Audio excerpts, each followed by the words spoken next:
House in session. We are on order number 14 and 7, cognitive debate.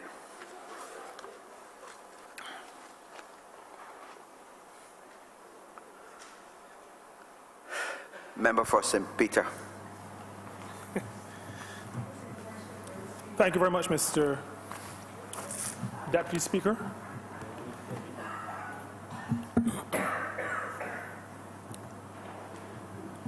I rise to support the two bills before the House which speak to debt restructuring and the attendant matters.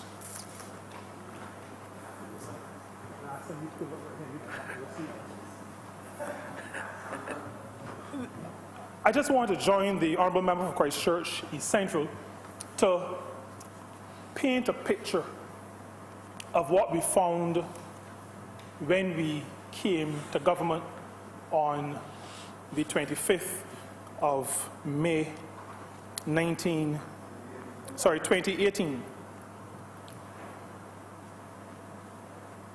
What we found, and I want to reinforce this because the feeling that we were surprised by what we found, and I don't want to use the same term, but is unfounded. We were not surprised because, as the Honourable Member read from the manifesto, we knew that our country's debt was hanging us. We knew, and this party in opposition had spoken for a long time, loudly, about the need to restructure the debt. It fell on deaf ears of the then government. I've come to realize afterward that it might not have been deaf ears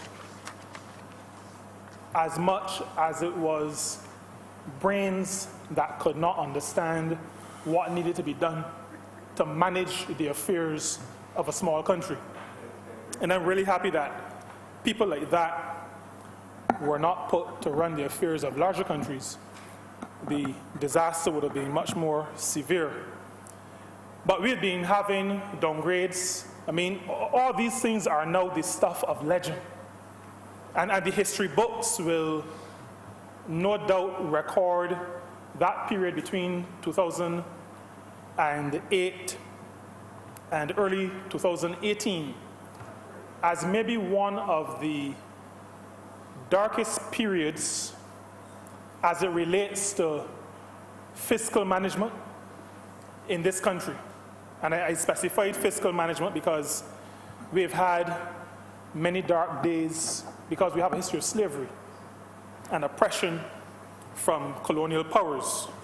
But as it relates to the post-slavery period and our own management of our financial affairs, those 10 years will go down as a time when the central bank was printing money, all the rating agencies were constantly downgrading us, our reserves were falling, we were building up arrears, taking goods and services from businesses, refusing to pay them.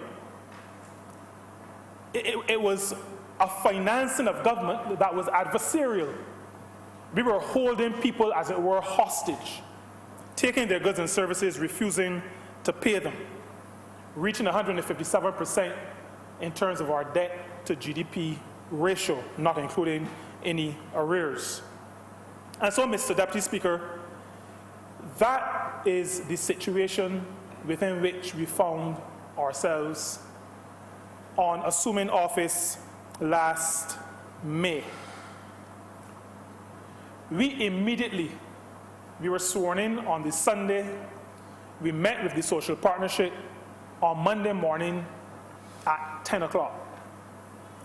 And we established from the beginning that the situation we found was not one that could be addressed successfully by government alone, even a government with a resounding mandate, even a government where 3 out of every 4 persons, I believe, voted for this party as we came into office. Even with that mandate, that 30-0 mandate, we could not do what needed to be done to rescue this country. And so right at the beginning of our tenure, we embraced the social partnership. We indicated to them that this was the situation. And the thing is, you know, Mr. Deputy Speaker, Barbadians are intelligent. And I say that in spite of the last administration, because I'm making a general statement. I'm not speaking about specific people. Barbadians generally are intelligent people. And so the social partners, just like the ordinary people of Barbados, recognized that we were in a situation that would call for heavy lifting. They also understood that as a caring government, because much of our mantra coming into office was that we cared, and we continue to care about people.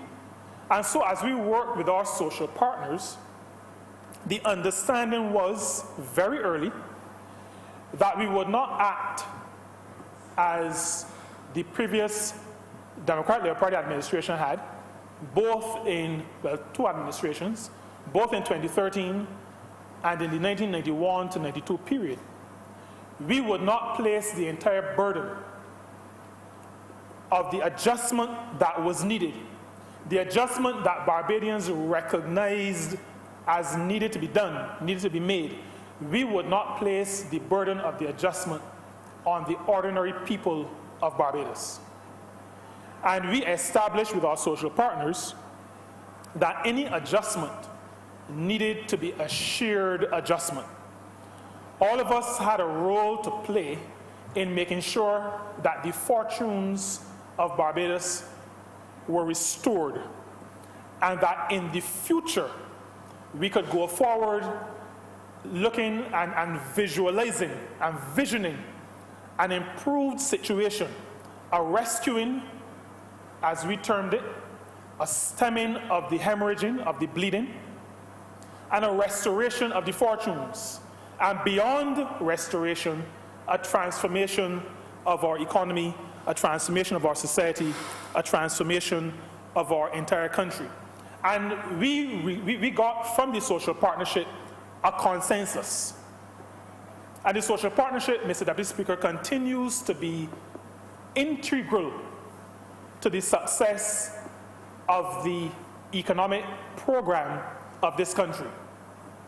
The BERT Monitoring Committee, and there are some people who, in serious matters that relate to the affairs of the country and the affairs of the people of this country, like to use terms like a fella named Bert. And that level of triviality used to worry me, but it no longer does, because you realize that there are those who will go to any level, and I'm talking about going down to any level, to score cheap points. But the Barbados Economic Recovery and Transformation Plan has in place a monitoring committee made up of our social partners. And that committee, independent of government, independent of the central bank, gets its information, analyzes the information, and goes to the public directly, without reference to Ministry of Finance, Prime Minister. They go to the country directly with their assessment of where Barbados is at. I also want to repeat, I think I've said it before in another place, that we have in our approach to governance, especially the governance and the management of our fiscal affairs, of our financial affairs, we have recognized the value of the people's organization. And I refer, Mr. Deputy Speaker, to the credit union movement. And I want to share with the Honourable Chamber, or repeat maybe, that the social partnership is now comprised of government, workers' organizations, private sector, and the credit union movement. They are now full members of the social partnership in their own right, not to be invited on occasion, but they are fully a part of our social partnership. Very good. They are the people's organization, and that is a reflection of how this government sees the role of ordinary people and their representative organizations in shaping the fiscal policy, in shaping the economic development, in shaping the country's development at this stage in our history. One of the things that has really warmed my heart in our approach to the management of an economic catastrophe, and I almost rose on a point of order when the Honourable Member for Christchurch East Central was talking about the path of the Democratic Labour Party government, because there is no such thing as a path when you're in free fall. And I know he went to a different institution to the one that I went to, but I thought that he would have learned that where he went. We were in free fall. I think he understood it, but didn't know how to phrase it. He talked about hanging off the edge of a cliff. There was no path in the 10 years of the Democratic Labour Party government. They were not following anything. A path suggests the following of something. The country was in free fall. And I want to contrast that free fall to the approach of this government. We decided, as the Honourable Member for Christchurch East Central so eloquently articulated earlier, that the paying of the debt that was due, principal and interest, in the first few months of our administration would have placed the country at serious risk.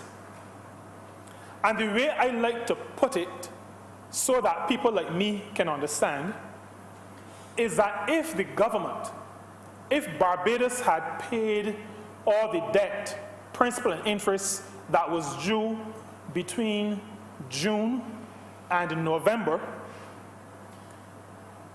the store owners of Barbados would not have had any money, any foreign reserves, to purchase stock for Christmas. And so all those people who bought gifts for their children, who bought, I think I'll have to say hams, I don't really enjoy saying it, the imported ones, who bought curtains, who may have changed out some of their furniture and appliances, would have found, if we had made those debt payments, that the stores in Bridgetown and in other places did not have those things that Barbadians have become accustomed to seeing in stores at Christmas time. That was the situation that we faced. And we made, as a government, a very bold decision. And we don't sugarcoat it. We defaulted. So when either Eni or Mini or whatever names I think I heard recently speak to Barbados defaulting as though it is something that they discovered, we made a decision not to service our debt. Not because we woke up and went into panic, but because we are a government that understands how to manage the affairs of the country in an orderly way.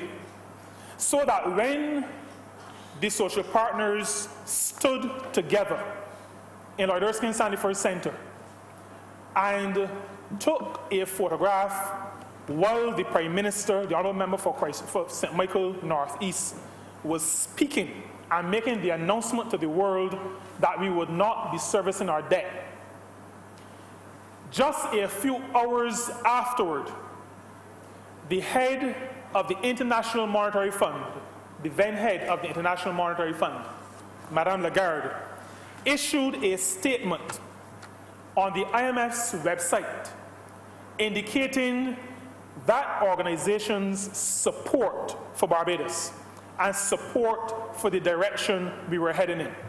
She, Mr. Deputy Speaker, understood that our approach was a reasoned approach, an orderly approach, an approach which indicated to her organization, and to the world that we knew what needed to be done, and we were prepared to make the hard decisions to get us from where we were to where we ought to be.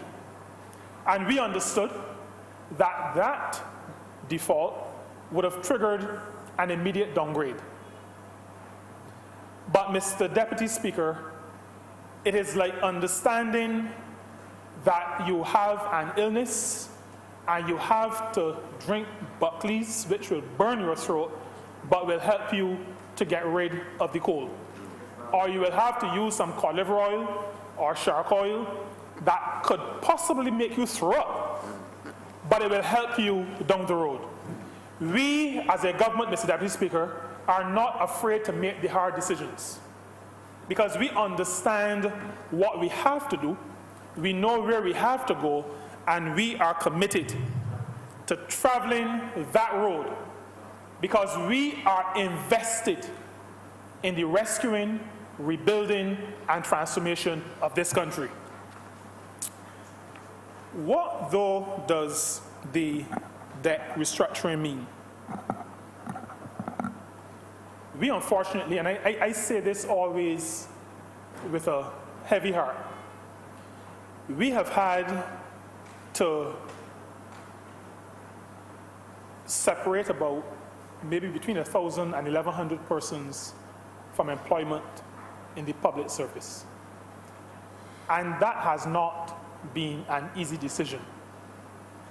And even though I will say that it is much less than the 5,000 that the advisors to the last government wanted us to terminate, I don't think that even contextualizing it that way is fully appropriate, because every person who goes home is a person who will have, or almost every person is a person who will have a challenge providing for themselves, providing for their families, providing for any other dependents that they may have.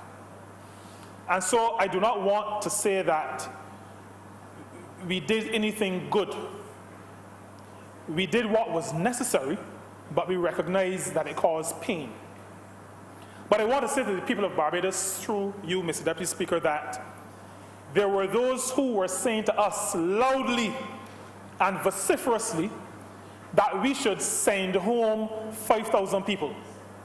I know, Mr. Deputy Speaker, one of the really galling things about that piece of advice is that one of its chief proponents will be receiving fees based on the arrangement and agreement that we have had with the creditor committee. It galls me that a person or that people could make those kinds of pronouncements and then almost while doing that or immediately after doing that receive fees from having advised or offering advice to those with whom we were negotiating. But we understand that people matter, and so with the agreement of the social partners that the adjustment and the burden of the adjustment would have to be shared, we made sure that the minimum number of jobs were lost. The minimum number of people lost their employment with the public sector. And we did that even before reaching agreement with our creditors, because we were determined that, as they say, come hell or high water, there was a number that we would not go beyond. And so whatever other adjustment needed to be done had to be shared by others.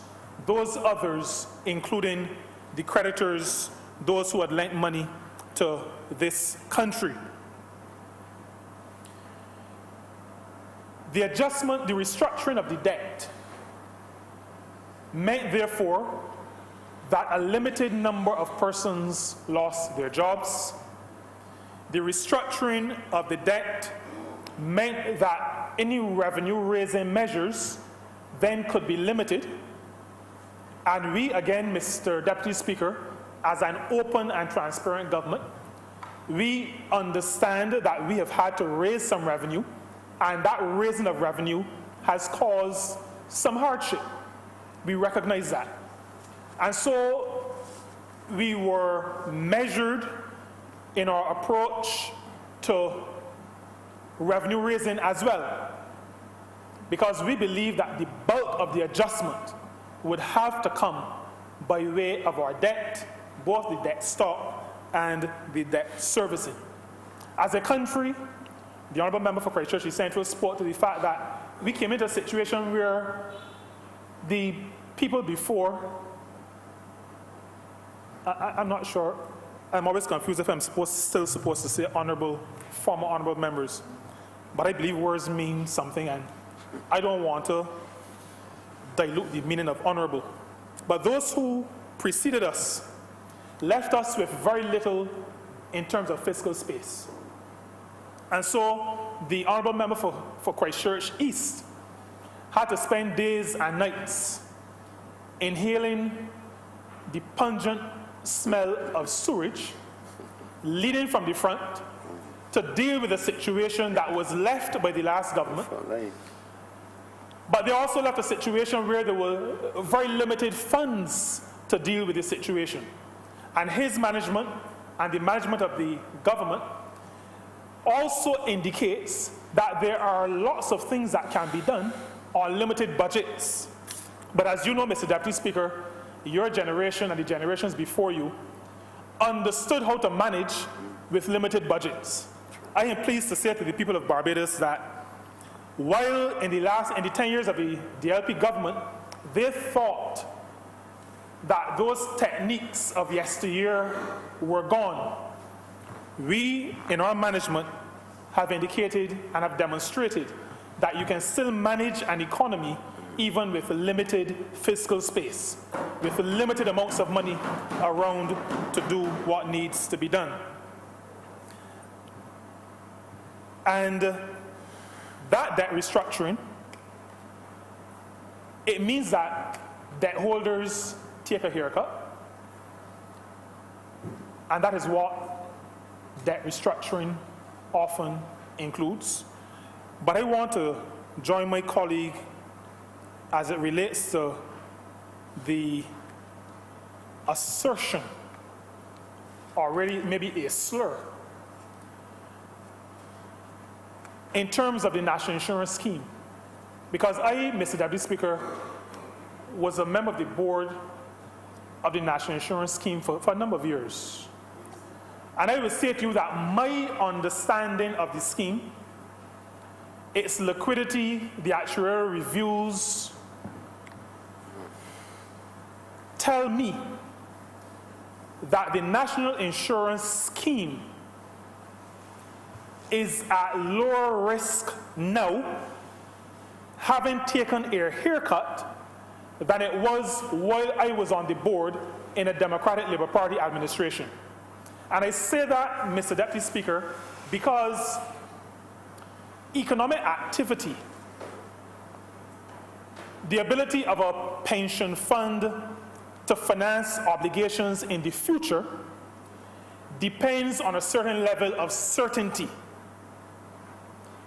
A haircut is not in and of itself a bad thing. My judgment and I say my judgment because it is my personal judgment, is that the uncertainty of all the paper, we call it paper because there were the instruments, treasury bills, debentures, all kinds of stuff that the last government forced the national insurance scheme to take, knowing full well that it was all rated as junk. In other words, nobody had any confidence that that paper could be paid, could be exchanged for cash when the national insurance scheme needed it. I am saying to this Honourable Chamber, Mr. Deputy Speaker, that the national insurance scheme is now in a position and is continuing to get to a position where they will know for sure what they are going to receive by way of cash when they redeem whatever debt is owed to the scheme by the government of Barbados. Those matters are now certain, and the scheme and its actuaries are in a much better position than they were when we came into office. There are certain, and actuarial reviews and pension plan projections depend on that certainty. We've also, Mr. Deputy Speaker, been able in the restructuring of the debt, we have been able to reduce the interest rate by 50%. I am advised, Mr. Deputy Speaker, that in cases, as the Honourable Member for Christchurch East Central would have indicated, in some cases where interest rates were 13%, there will now be 6.5%, is what I've been informed. In cases where interest rates were between 7 and 8%, those rates will now be reduced to between 3 and 4%. That is the kind of saving that those who advise and work with and for this government have been able to achieve. And I really want to join the Honourable Member for Christchurch East Central in saying a big thank you to the team in the Ministry of Finance, Economic Affairs and Investment, including Ambassador Maskell, including Professor Prasad, and a big thank you to White Oak. And you know, on the matter of White Oak, I have been doing some thinking, and I imagined a conversation with my late father. And I, Mr. Deputy Speaker, imagined myself saying to my father, Daddy, if you give me $45, I will be able to give you $10,000. Now, if I said that to him, the sensible man that he is, he would have asked me, what kind of Ponzi scheme is that? He may have even asked me if I was going to be investing in Clico. But Mr. Deputy Speaker, those numbers that I just shared, $45 to $10,000, represents the investment that this government undertook to make and that this country has made in engaging White Oak to lead us in our debt negotiations. $45 cost to get $10,000 in return. Mr. Deputy Speaker, not even in the parables was the return so great. The servant that got 5 talents doubled it, 100%. This type of investment, in my mind, demonstrates the capacity of this government to make good decisions on behalf of its people on behalf of the country.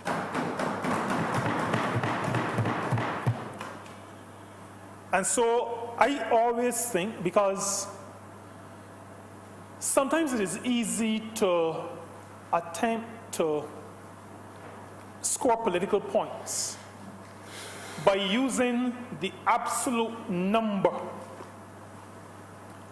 of an amount that is paid. But I always remember that as a boy, I heard the statement, and in those boy days, when he was running around at KFL with the Honourable Member for St. James Central, I can't normally debate with calling his name. I heard, I may have heard it from him, he may be quoting somebody, that there are lies, there are damn lies, and there are statistics. Benjamin Disraeli, I've heard he's that. advising me, made that statement. But I want to say, because I believe that these kinds of debates, these kinds of interventions, are teaching moments and learning moments for all of us, those of us in this honorable chamber and those who may be in the outside in the public. To take a number out of context is to do a disservice. And that is the reason why I say $45 spent to get a saving of $10,000. And I think Barbadians need to understand what it is that this government has done in its name and what it has achieved by making the investment, spending the money. Lest somebody says that I use the word investment to mislead people. We spent money to save money. And we spent a little bit of money, when you look at the broader context, to save a ton of money. Those are the terms that St. Peter understands. Right. We spend a little bit to get enough. That is how this government operates. We understand relationships between numbers, and we know where we are going. And so the word path, for the Honourable Member for Christchurch Central, path is really what the Barbados Labour Party does, as opposed to free fall. And to do all that has been done in 17 months, Mr. Deputy Speaker, is nothing short of phenomenal. Phenomenal. Phenomenal in a situation where creditors, as we expect, would not be happy in terms of the direction we were going. And we understood that. And so we never took an adversarial approach, even though we took a firm and measured approach. But even facing creditors who do not agree with the direction in which we are going, to conclude in 17 months, I think, Mr. Speaker, when the history is written, it will be recorded that this government has really done a service to the nation. And that service is what the people elected us to do. They repose significant confidence in us, and they've expected that we would deliver. Now,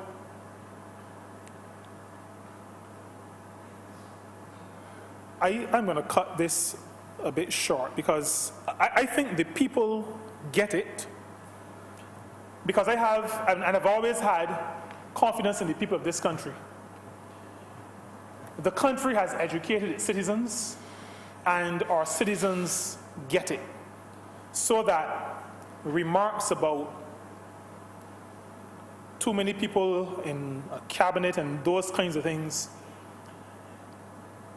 anecdotal at best, not grounded in any empirical assessment, and so maybe just blowing into the air. But the people understand that this bill, these two orders that we are debating today, are to lead to what we call a debt exchange, so that the debt instruments those documents that represent our obligations, what we owe to people, like a hire purchase agreement. It is a document. Those documents for the old debt will be exchanged for new documents. And by documents, I don't necessarily mean paper, but documents nonetheless. There will be that exchange so that our creditors will now have a new instrument, and for ordinary people, a new hire purchase agreement with terms that allow the Barbadian economy to breathe a little easier and allow us the ability to properly manage our debt servicing. And so we expect that once the process and all the processes are completed, that there will be a upgrade or maybe multiple upgrades of our debt based on the ratings agencies. We've already been told that as it relates to our domestic debt, we've already had the upgrade on that. And now as it relates to our foreign debt, the credit rating agencies and the market will recognize that this is a government that is serious. This is a country that is serious. This is a country and a government that is on the right path, and will then do the necessary upgrading to our ratings for foreign debt. Our approach to debt management, Mr. Deputy Speaker, speaks to order, as I said earlier, and for those who are interested in investing in their country, foreign direct investment or even local investment, those who are interested in investing always look for that level of certainty. And so with the restructuring now of, well, when it is complete, of the foreign debt to add to the restructuring of the local debt, confidence will continue to come back to this country. And I say continue, Mr. Deputy Speaker, because since we've come into office, and since investors recognize our positive, reasoned, and intelligent approach to the management of our affairs, the confidence has been coming back, and the investment has been coming back. But that will continue to grow because the confidence in our country, the confidence in the management of our fiscal affairs will engender the continuing confidence of investors. It will mean that investment will continue to come into our country. It also means that we will continue to reach those benchmarks that we set ourselves in the Barbados Economic Recovery and Transformation Plan, which was endorsed in the extended fund facility that we reach, that agreement that we reach with the International Monetary Fund. May we have 2 minutes more? I'm going to wrap up right now. Thank you very much, Mr. Deputy Speaker. But I want to say to this chamber that I am not one who is about patting ourselves on our back. I am not about that because I recognize when I speak to people in Boscobel, in Indian Ground, in Black Bess, Six Mains, Spicesome, and a quarter, wherever across St. Peter I speak to people, they say to me, they reinforce in my mind that what we are doing is what they have voted us in overwhelmingly to do. And as a matter of fact, Mr. Deputy Speaker, when I was in St. Michael West just a few weeks ago, I also got that feedback. I got the feedback I got, and I didn't speak, so I'm going to be very clear. I didn't do a scientific sample, and I didn't speak to a large number of people. But those people with whom I spoke in St. Michael West gave me the assurance that they are happy with the approach of this government.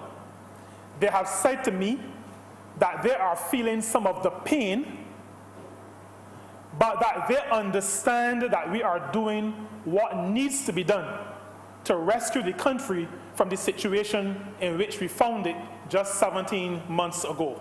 And so I am heartened that the Barbadian electorate, the people of this country who I have all the time for because I am one of the people of this country, and who I where I understand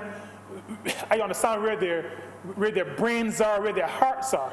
I am heartened by their understanding of the approach that this government is taking and their acceptance, even with their personal pain, their acceptance of the direction in which we are going. And I want to say to the people of this country that the job is not over. We are debating today the restructuring of the foreign debt. There is still a journey ahead of us. There are still many other milestones that we need to reach. This government pledges to Barbados that it will continue to take that measured, orderly, intelligent approach to managing the affairs of the country. And we expect that in the not too distant future, we will be able to restore the fortunes of Barbadians. And beyond that, we will continue that process that will lead to the transformation of our country. I'm obliged to you. Thank you. Nice. Member for St. Michael's South. Thank you very much, Mr. Deputy Speaker, sir. I rise to support this resolution brought by the member for Christchurch East Central as well. And, sir, like the member for St. Peter, in fact, oftentimes when the member for St. Peter speaks, I feel as if we've shared notes because we have very similar thoughts on these matters. But I feel as if this is also a teaching moment, and I mean for all of us, and indeed certainly for the country. I had the opportunity to manage an IMF program. In a former job, sir, I worked for another government, but in the region. And one of my projects, sir, was as lead on an IMF program. So indeed, the IMF actually would report to me at the end of the day to tell us how they were performing by the funds that they had received from the government. So I'm very familiar, sir, with IMF programs. I am very much aware of the state of the region, sir. I was also very much aware of the state in which Barbados had found itself. And in fact, sir, in several conversations, we were all amazed by the fact that despite the circumstances, it seems as if the persons who had the responsibility for leading this country at that time had shown very little care in managing our affairs. But I wish, sir, to share a few things about that program, only because I feel it sheds light on the overall circumstance in which we find ourselves. And I will tell you that for which I was responsible and what it taught me, and some of the lessons, sir, I believe would make sense for us going forward.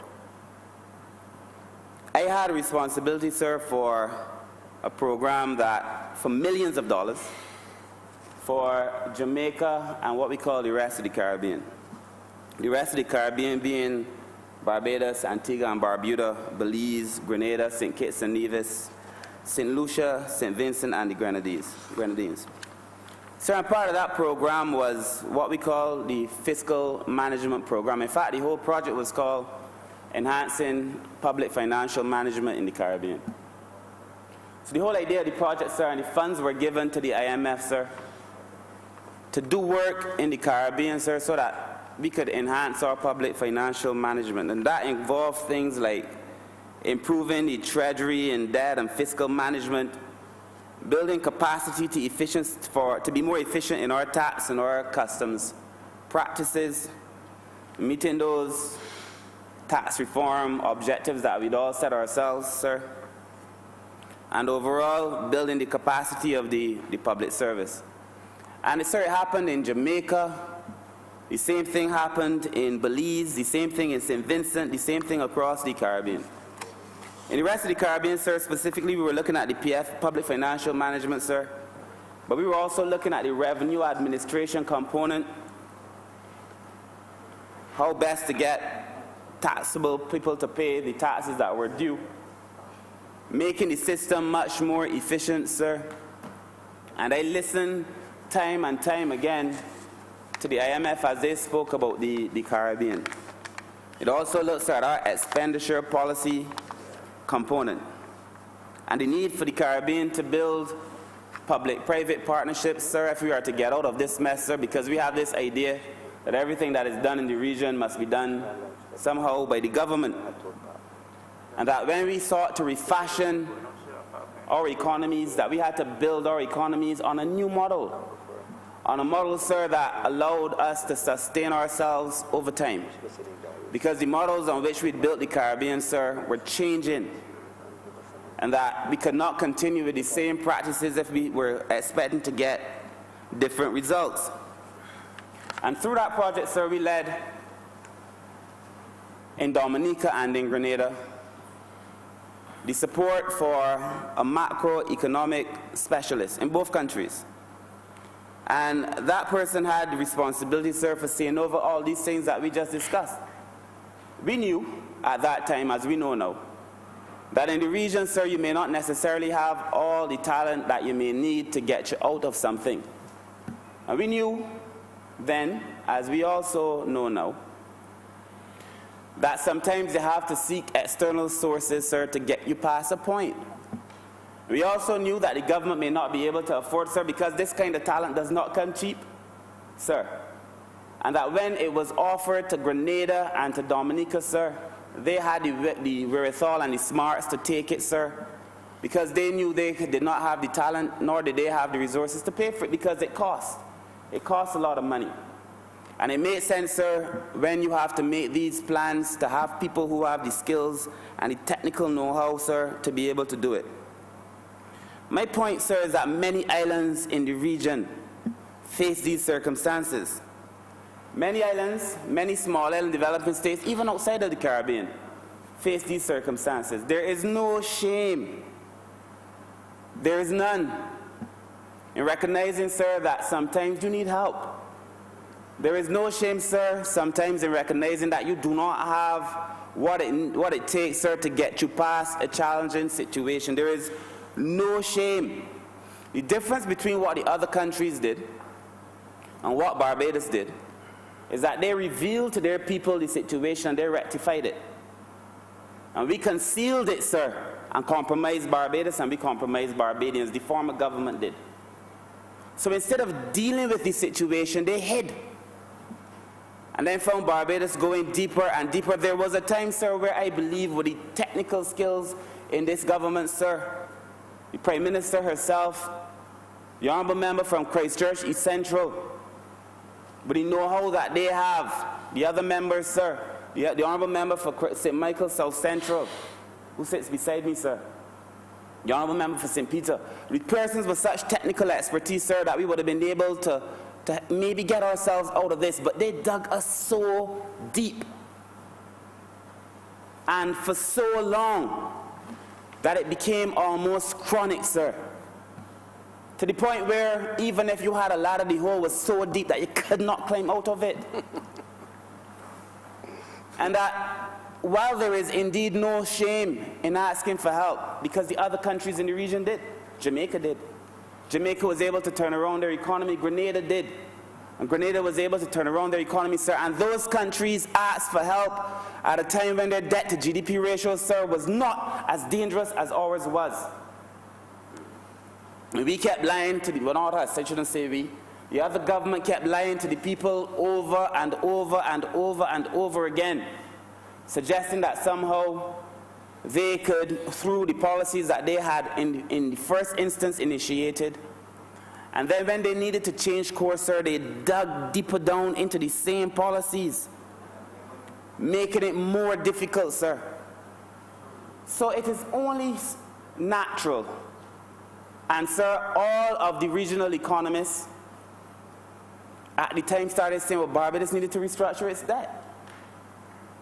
It became a common understanding that there was a need for us to restructure our debt. We knew so, sir, when we were in opposition, sir. We did so when we came into office. So there's nothing new about what we are seeking to do. But the problem was, sir, in large degree, And because this is, to me, much more significant than Barbados and the Caribbean, sir, it is about the relationship that small island developing states, sir, have had with their colonial masters and the systems that we had built. We built these systems, sir, that were based primarily on preferential treatment. That somehow, no matter what you produce, no matter the quality of your good, that somehow somebody is going to buy it. And that you will be always preferred no matter what the circumstances. So many, many years ago, when they did not, what they call the non-renewal in Lomé Force, so when we knew that a lot of these preferential treatment things were coming to an end, we did not restructure our economies in many ways, sir. As a matter of fact, Barbados was the last bastion of hope for many of them, the last to not find its status in junk.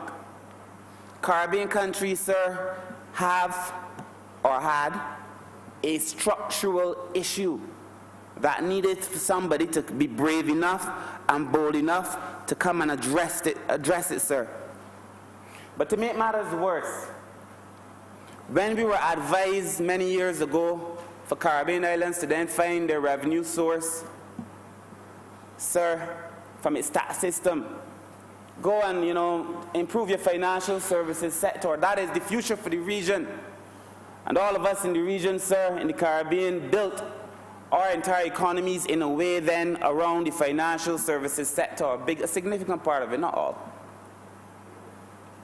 Only to find now that the same financial services sector that we were encouraged to build is also problematic. And every angle we look at, everywhere we turn, sir, the circumstances then are the same. And we now hold on to these old ways, these vestiges of the old order, sir,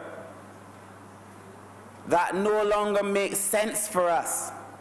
And we have to restructure it, sir. This is not a political debate, sir. We came into office, sir, through a political process, but we came to make wrong things right for people. And when we said that we needed to restructure the debt, sir, it is because we were seeking to make wrong things right for people. And I listen to the Honourable Leader of the Opposition, sir. I listen to him all the time, sir. And I understand the concern about the NAS, and I understand the concern about the central bank. But the reality is that we have to locate that issue where it really deserves to be located. Because the former government was printing money like it was nothing. It was the former government that exposed both the central bank and exposed the NIS.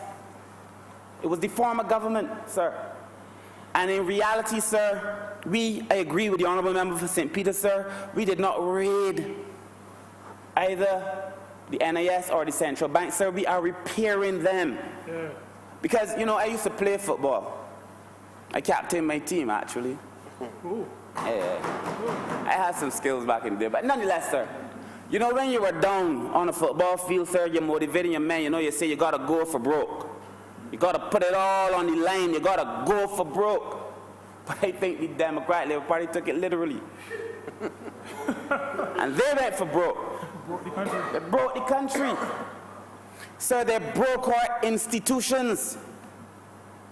It is the same NIS, sir, and the same central bank institutions, sir, that in this country for years were above and beyond partisan political interests, that got exposed by the same policies, sir, of the last administration when they went for broke. And it was them, sir, who raided the government. And much has been said about we've paid these consultants and we've paid White Oaks and so on, sir. But when you get $5 billion in returns for $25 million in investment, but any fool would know that is a good deal. That you brought in the technical skills, sir. And for $25 million, you were able to save $5 billion, sir. That, to me, is a sign of a very responsible government, sir. So the reverse is true. It is not that the government has been irresponsible. It is that the government has been extremely responsible. That is the truth of the government of today, sir. This Barbados Labour Party administration under the Honourable Member for St. Michael North East. So we have been a very responsible and disciplined government. But you know, I think about it sometimes. I've thought about it for a long time.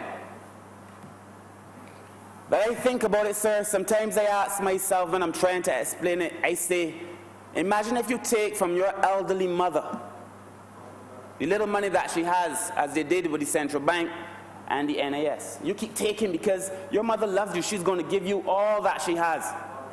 And then when your mother is unable to pay her own bills, sir, you've dragged her to the point where she now is barely able to survive in the country. Well, that is exactly what it is. You've raided your institution, sir, to the point it is as if a son, an indisciplined son, taken from his elderly mother to the point where she is unable to take care of herself, sir. That is what they did, sir. Institutional abuse of the elderly is what it is. And that is why I say, sir, that you cannot, in clear conscience, compare what we are doing to what the Democratic Labour Party did. I do not care how much political favor you are trying to gain, sir. It is wrong. Because this administration, sir, is performing in no way similar to the last government, sir. It is not right. Completely different motives, sir. And completely different outcomes, too. When I say that the institutions, sir, were broken, sir, the institution was broken. The government was broken. Our international reputation broken. And all of us who travel now know it. That people are happy to see Barbados back on the world stage making points. Restoring our international reputation. That is what we are doing. All of us, sir, in this room working very, very hard, sir, to repair our institutions, sir. But you know, in the very same resolution, there is a clause, sir, that finds favors with all of us. The idea, sir, that in a case where there are adverse weather conditions, that you could halt payment for 2 years. You can pause for 2 years, sir. And that is very important because in the same case that I spoke of, both in Grenada and Dominica, sir, each of whom were affected, sir, by an adverse weather event. And what did they call for from the government that I was representing at the time, sir? They called for a macroeconomic advisor because they knew that after the events of the adverse weather events, that what they needed to be able to repair their country, sir, was also somebody who could help them rebuild the economy. Because to our detriment in this house, sir, and in this country, sir, we will continue to separate that which is social, that which is of economic value, and that which is ecological, sir, for our own detriment. Because any leader now who wishes to lead this country must be able to speak on all three and lead on all three in much the same way as the Honourable Prime Minister does. Because you cannot separate it anymore. The most severe challenge facing this region, sir, has to be climate change. And that our economy is so tied to what is happening in the climate, sir. Dominica losing 400% of their GDP overnight. Bahamas, in Grand Bahama and in Abaco. And the Prime Minister made the point very well, sir, that at least in the Bahamas, saying God forbid that it should happen to Barbados, and God knows that we continue to pray for the Bahamas, but at least they have other islands, so that one island may be impacted and the other people may be okay on the other island. Sir, I pray for all who they still have not yet found. But in Barbados, we only have one island, sir.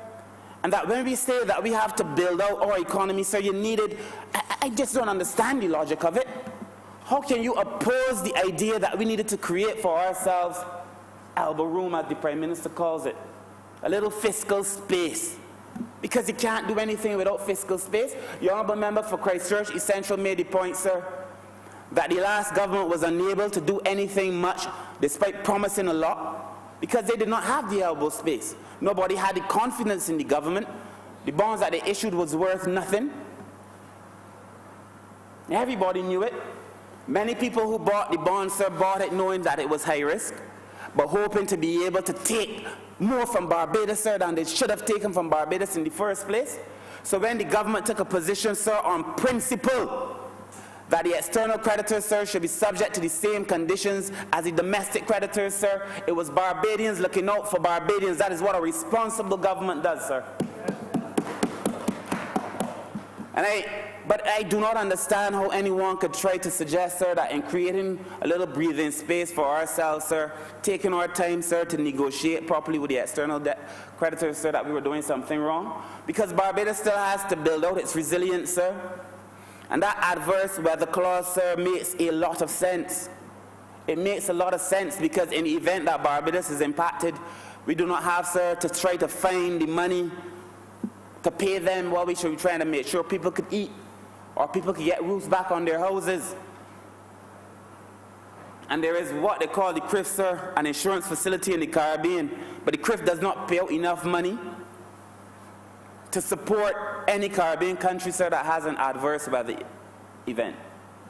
It does not. And that you needed to create that extra space for yourself. That is what the government had to do, sir. And that we are now in a position, sir, to be able to build back better. We have, sir, to be tackling, because most of our coral reef is bleaching, dead or dying, we have to be able, sir, to rebuild the coral reef, sir. We have to be able to do these revetments along the coast, sir, that would be able to steady the flow of the tide, sir, in the event that we have an adverse weather event. We have to take our environment extremely seriously, sir. Climate change is real. And any person that is of the view that climate change is not real, sir, they deceive themselves and the truth is not in them. And if we come here, sir, and we can deny, sir, the need for the government to create that space, sir, we also deny ourselves and the truth is not in us. I saw an article that said the devil is in the details. The devil is in the details, sir. When people speak, sir, we have to go behind it. If there's one thing that we must admire about this government is that we have done nothing in the dark. When we had the discussions with White Oats, it was laid in here. The conversation around our debt swap, our debt restructuring, laid in here. I'm about, sir, to bring to Cabinet, sir, and to White Barbados, the Prime Minister has spoken about it in conjunction with the Ministry of Finance, a conversation about a debt financial swap. Sir, we are in the region facing things that we've never faced. We are facing sargassum seaweed. And all across the world, sir, people are struggling to deal with it. An economy that has no breathing space cannot do those things for themselves. And that we needed to create the space, sir, to be able to do these things. Sir, I knew, and I always knew, sir, we always knew that one of the first things that we said we were going to do, sir, is restructure the debt. We knew that. And we knew, sir, that we had to do it, sir, because it was, at the time, the only thing that made sense. I remember the former Honourable Member for St. Peter, the former Prime Minister of Barbados, sir, when he was in opposition at the time, saying that it made sense for the government then to go to the IMF and to restructure the debt instead of trying to do it on its own, because if at least you went to the IMF, you had access to the funds to be able to do things. So why starve yourself and hurt your people when you could go to the IMF, sir, with the luxury, sir, of at least having some funds to be able to do things while you try to reposition your country? There is no shame in asking for help. There is none. And so it is much more shameful, sir, to watch your country slip and slip and slip and slip away from you. Watch people suffer every day, sir. I have said before in this honourable place, sir, that I know, like myself, most Barbadians would die for a cause, but none of us seem prepared to die for folly. And what the last administration did was folly. sir, and that we now are being the most responsible that we can be, sir, in this debt restructuring. I am so pleased with the way the government has conducted itself. Sir, I must tell you, I sat in a meeting with the Honourable Prime Minister, sir, on the other side of the table when they was having conversations with the external creditors.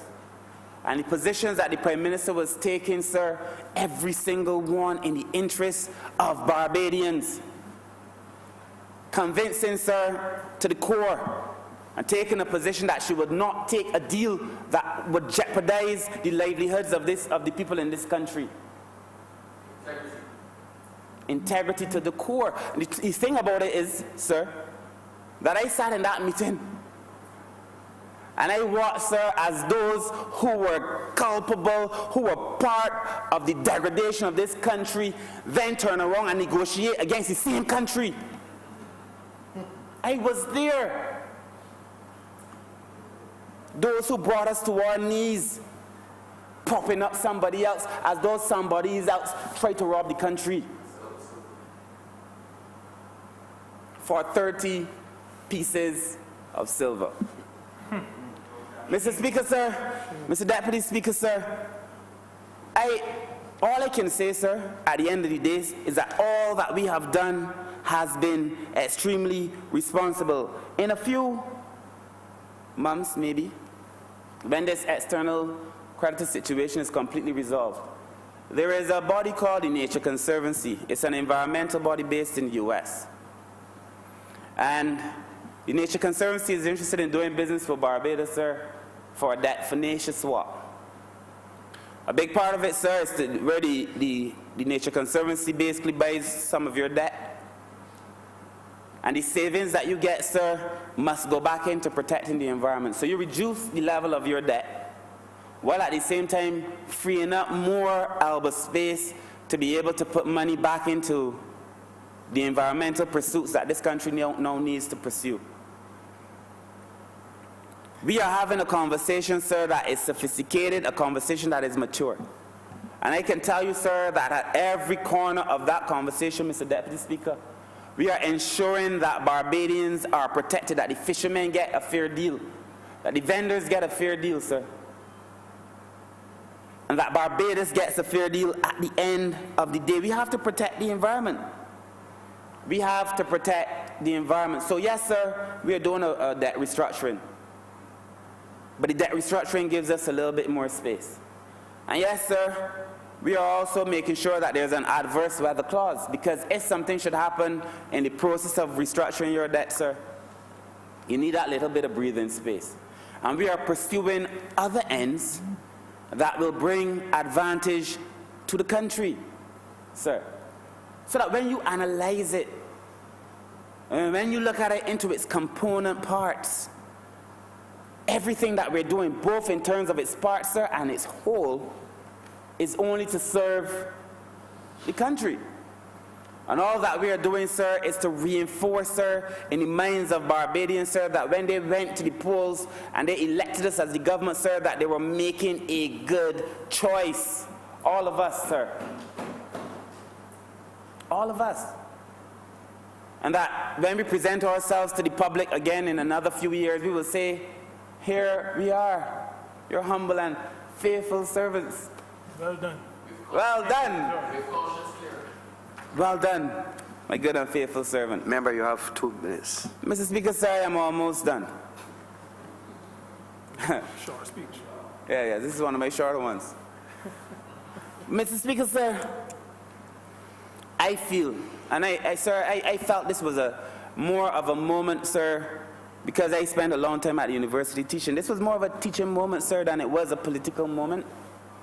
Because I feel, sir, that when it comes now to where Barbados must go, there's very little space for political posturing.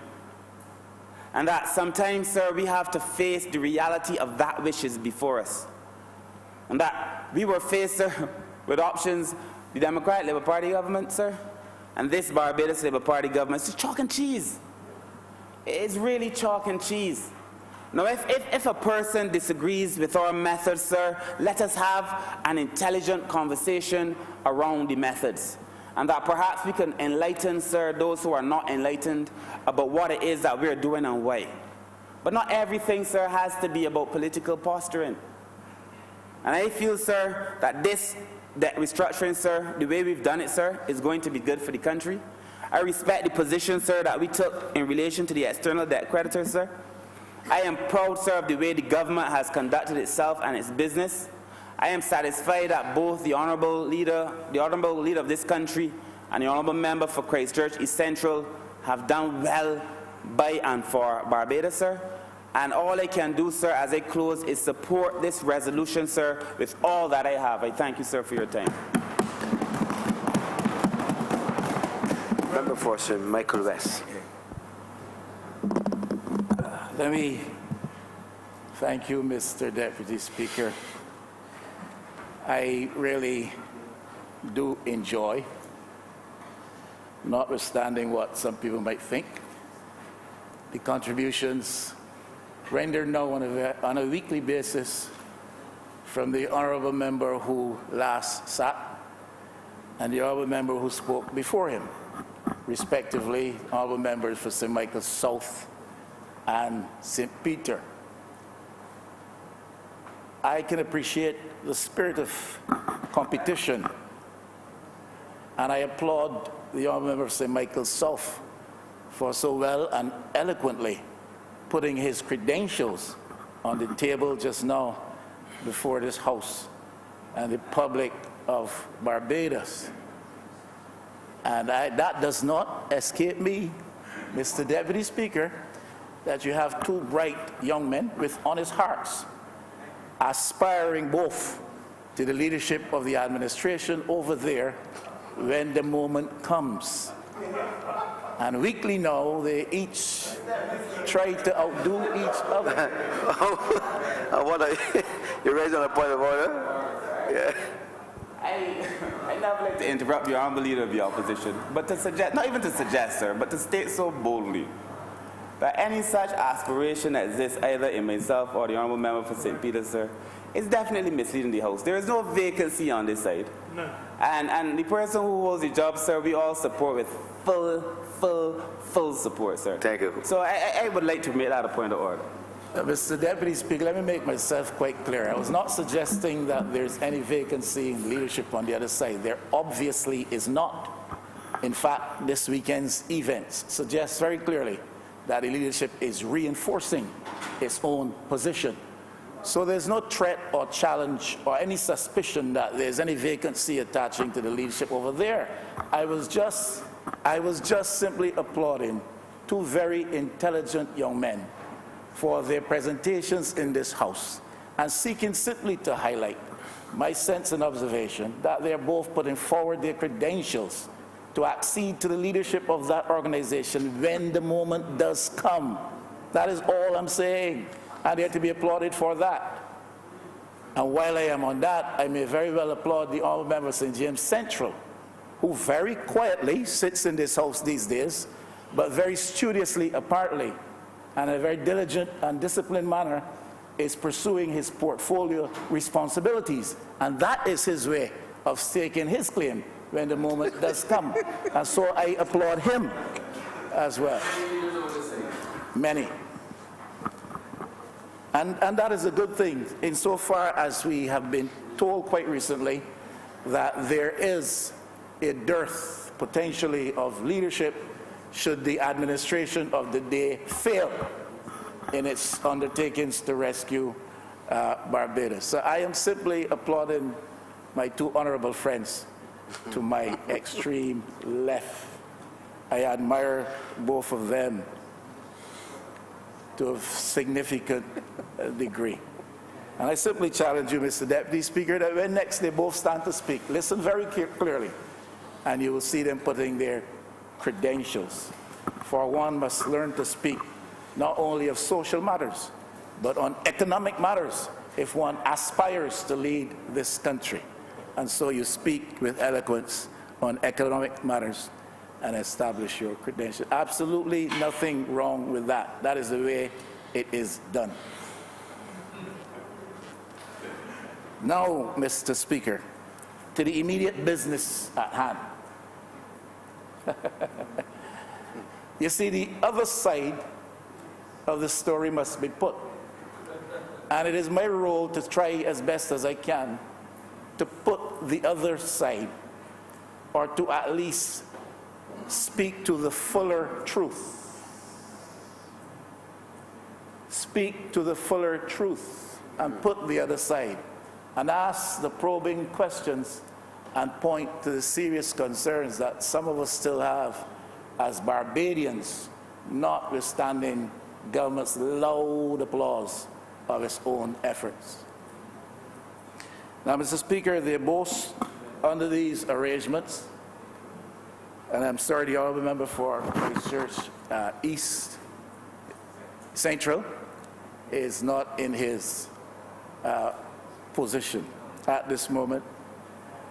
They boast, I'm not suggesting anything by that, I'm genuinely sorry he's not there to hear.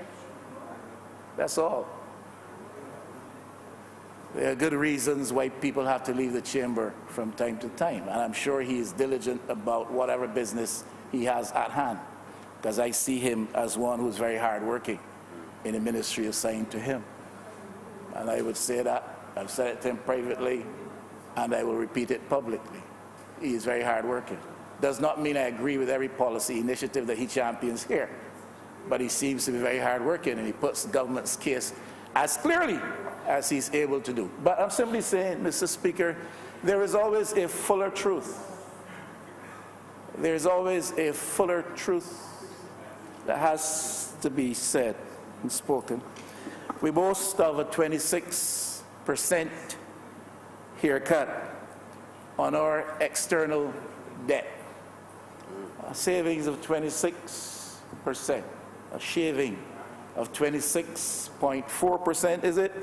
26.3%, I think it is, on our external debt, which I think is about, or was about $2.4 billion. 26%. The Honourable Member for Christchurch East Central, when he spoke, referred to countries like Greece and Argentina. Do you know what the level of the haircut was that Greece was able to negotiate with its external creditors, Mr. Deputy Speaker? Not 26%, not 36%, not 46%, but 50%. A better deal than Barbados. The point has to be made that though we are glad that we have arrived at a seeming settlement of our external debt situation, Mr. Deputy Speaker, the point has to be made that though we can get on now with the business, having restructured domestically before, though we can now get on with the business of trying to right the ship of this economy, the fact of the matter is we're happy about a deal, but we cannot be overly glowing in our plaudits for the government when certain things are taken into consideration. So when we boast of a 26% shave, fine. But Greece, Mr. Deputy Speaker, got a 50% haircut deal, better than Barbados. Argentina, Mr. Deputy Speaker, got not 26%, nor 36, nor 46, nor 56, nor 66% haircut. Mr. Deputy, got 70% haircut. So we have to ask ourselves, did we get the best deal possible, or did we have to settle in the given circumstances for what we got? Now that is a legitimate question being asked. On a point of... I think the Honourable Member is misleading the House from the perspective that to compare firstly Greece and Greece's approach to restructuring to Barbados is not to compare apples and apples. Because Greece first is a member of the EU and benefits from substantial technical assistance that is provided out of Brussels to help a country which is significantly larger than our own. So we're not comparing the same things. and then to speak to Argentina, and that is really, I think, what prompted me to get up, because Argentina's debt situation is known worldwide for its disorderly nature. And we would not have wanted to go there, one, but Argentina is a much larger economy. So the size of the economy gives a country, a leverage that a much smaller economy will not have. So I don't want the honourable member to mislead the chamber by suggesting that there is some equivalence between a Greece, Argentina on the one hand, and a Barbados. Okay. We don't have the same leverage, so I think he's misleading the chamber. Thank you. Continue. And as I suggested at the outset, Mr. Deputy Speaker, through the forum, the honourable member for St. Peter speaks, and he speaks intelligently. But the person who introduced the comparison into this debate was the person who presented this measure here this morning in the first place, the honourable member for Christchurch East Central, and he referred to countries like Greece. And I hear the honourable member for St. Peter about the advantageous position of Greece within the European Union and stuff like that. But that strengthens my point, that despite the advantages which they have within that context, yet they were able to get a higher, a larger, a bigger discount on the debt than we got. They got 50%, Mr. Speaker, we got 26%. And if honourable members to my left wanted to speak to the fuller truth, they could have put the 26% that we got in context, in perspective, by making some of these references. They did not do that. They're doing it now in response to what I am saying. And all I'm trying to do is to give a broader perspective on what has been presented to us by them. And I think you understand that, Mr. Speaker, because we're speaking the fuller truth. Nobody is saying that the government is seeking to mislead the country or is bringing falsehood to the country. We are simply saying, if you're going to speak to these things, especially if you're going to applaud yourself, speak to the fuller truth. Greece got 50, Argentina got 70%, despite the disorderly nature of their restructuring efforts. And you know, the honourable member in his lead presentation referenced other countries too, like Jamaica and Grenada and so forth in relation to IMF program. And we can spend some time going to talk about Jamaica and its stresses and the travail it went through under an IMF program not as austere as ours is, but we will leave that at that point for now. All we're saying is, yeah, 26% haircut on $2.4 billion. We're happy for that, but others got better deals where we, in fact, pressured into accepting that 26. Now, the honourable member for St. Peter, I think it was, made reference to the interest savings, and that is fine. We're happy about interest savings, but tell us how much interest yet we have to pay, because that is the fuller truth. And Barbadians need to hear, want to know. What is the level of interest we will have to pay going forward? Don't just say we've made a savings of X or Y amount.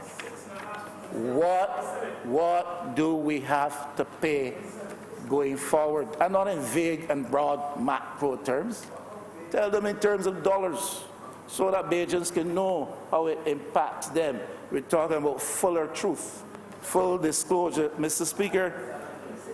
Speaker, with respect to interest payments, in short order, Mr. Speaker, we have to pay about $4 million relative to interest owed to our creditors. These are the upcoming immediate payments, starting and completed 2 payments in 2020. There are also, Mr. Speaker, a number of other interest payments which will have to be paid between 2021 and 2029, amounting to $356 million. Talk to the people in numbers that may be understood. so that Bajans would know exactly what we have agreed to and what are the implications for us going forward. So interest payments going down till 2029, beginning in April, I think it is 2021, $356 million, Mr. Speaker.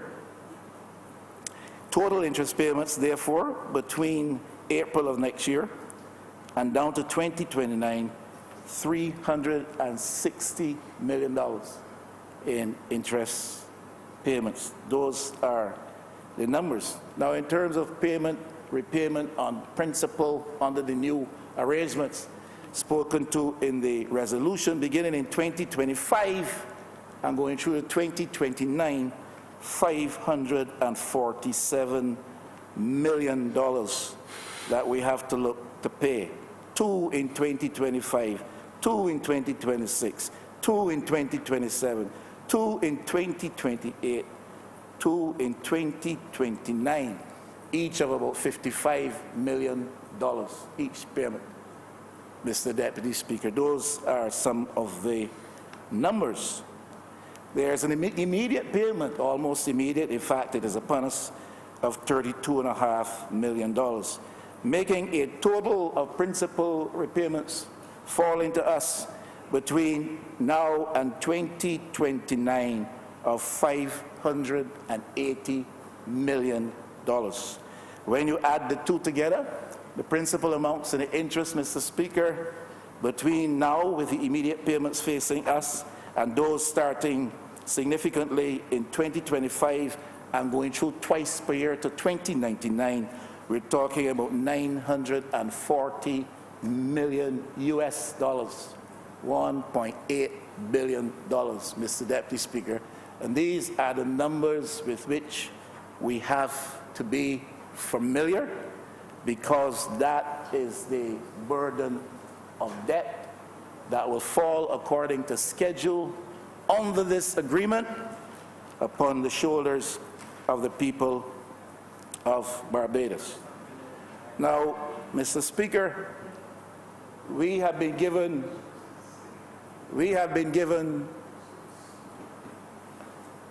a 10-year period of maturity on these bonds that will be issued under the new arrangement from now to 2029.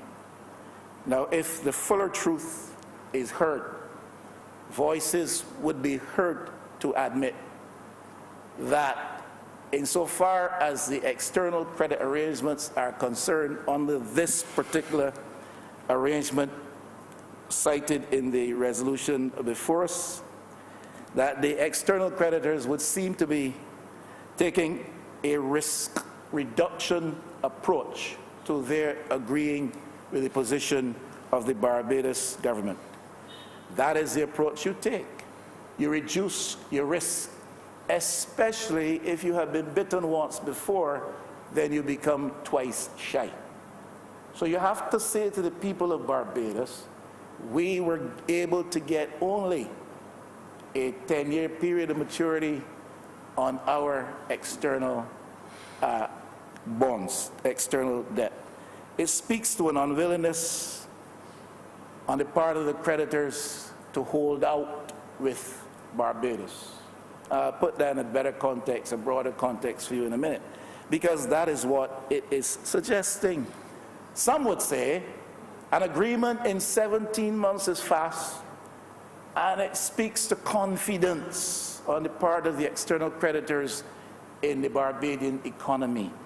Some would suggest, since you were given such a short period with respect to the maturity of these bonds, it speaks to a lack of confidence, a lack of significant confidence in the Barbados economy. Do you recall, Mr. Speaker, that local creditors were given 15-year bonds, period of maturity, 15 years? 15 years. Because the Barbados government is in a position to pressure local creditors to accept that.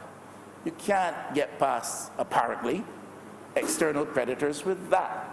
So you have a very short payback time. Many of these instances, Mr. Speaker, run into 15, 20, 25, 30 years. We have 10 short years. 10 short years, Mr. Speaker. And Mr. Deputy Speaker, the honourable member continues. I don't want to say he's demonstrating a lack of understanding. I think he's just being political, and I can understand that because we're all politicians. The constant reference to the 10 short years, I think, misleads the chamber and misleads the public. We've set ourselves as a government certain benchmarks to reach, and we know when we want to reach a debt to GDP ratio of 60%. The timeline that we've negotiated and agreed with the external creditors and the committee allows us to reach the targets that we set for ourselves in the Barbados Economic Recovery and Transformation Plan. And so, Mr. Deputy Speaker, to constantly harp on 10 short years is to mislead the chamber into believing that those 10 years will stop us or will hinder our progress in reaching the target that we set for ourselves and that the IMF agreed with us on with the extended fund facility. Well, continue, member.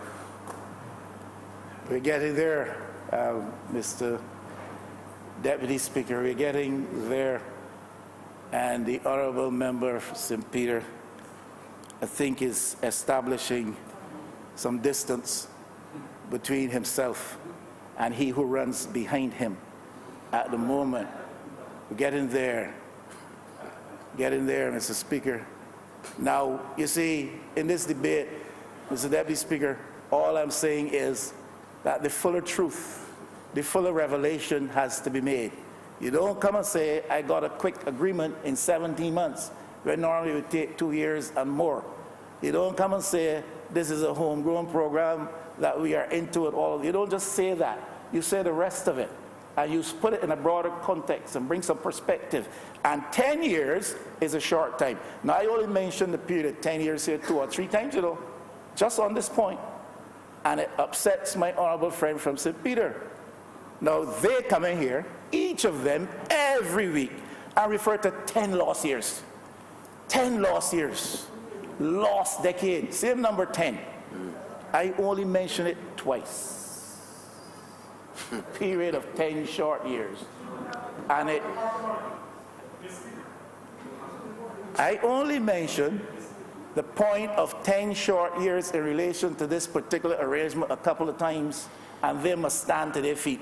Every member of that side of the House, every single time he or she speaks, refers to a lost decade, 10 lost years, 10 this, 10 that. They do not have a monopoly on the use of the number 10.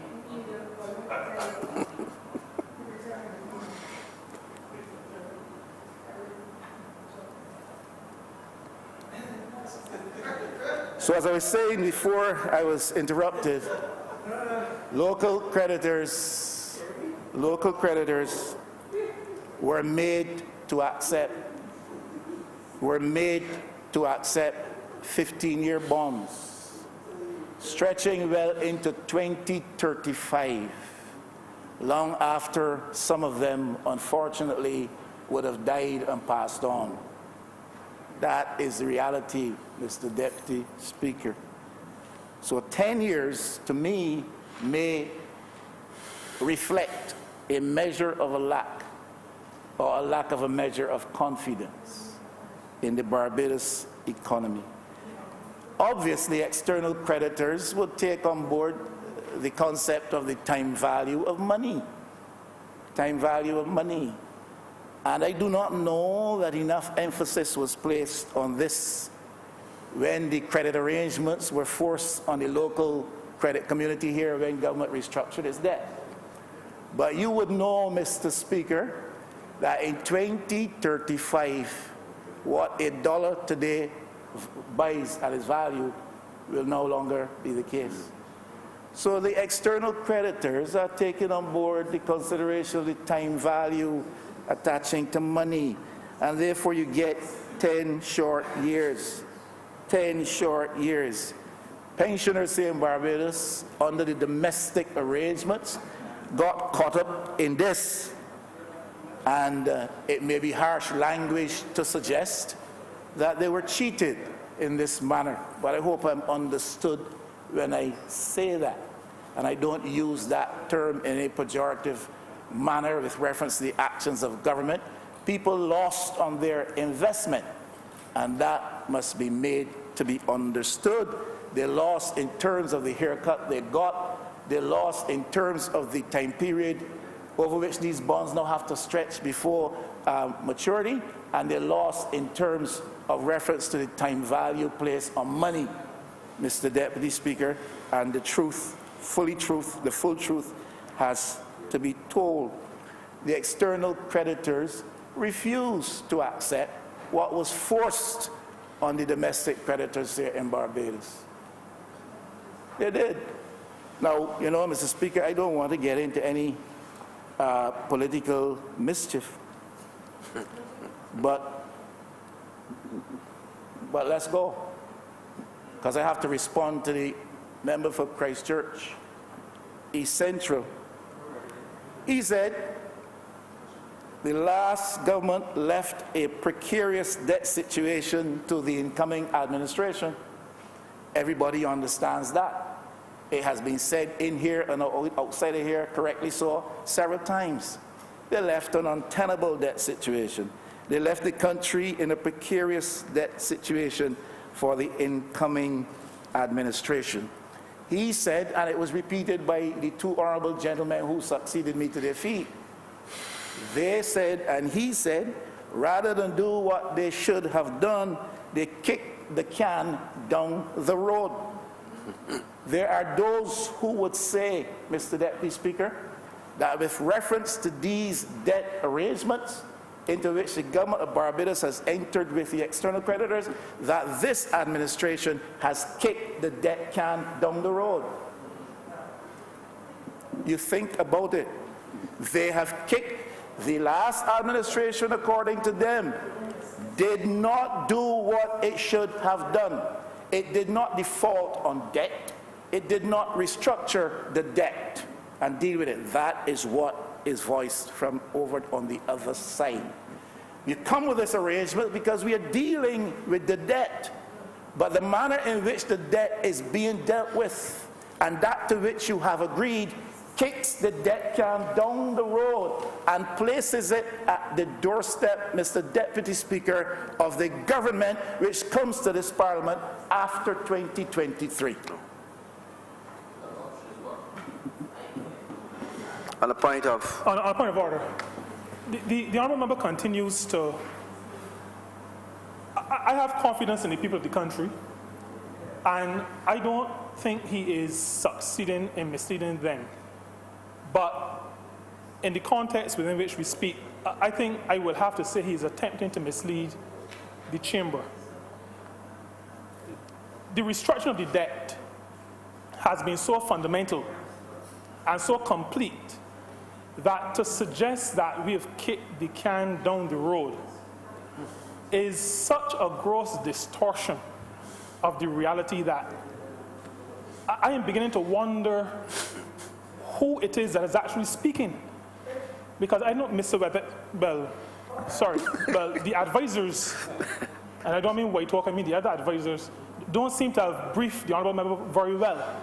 We have undertaken a comprehensive restructuring of both the domestic debt and the external debt, to the point where by the time the next government is in place, and it will be a future version of the Barbados Labour Party, it will not be the Breadfruit Party, that government will not have to deal with a debt to GDP ratio of more than 60%.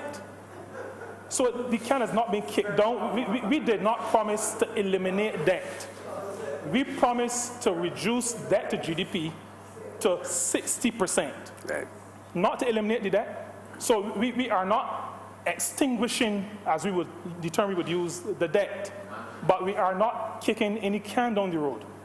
Down the road is 60%, and we believe that to be manageable. Okay. And that is what we believe into the Okay, country. fine. Continue, member. And that was very well said, except for his obvious penchant with reference to breadfruit. And as a man, honourable man, coming from a rustic area of Barbados, I am a little bit surprised as to his aversion to anything related to breadfruit.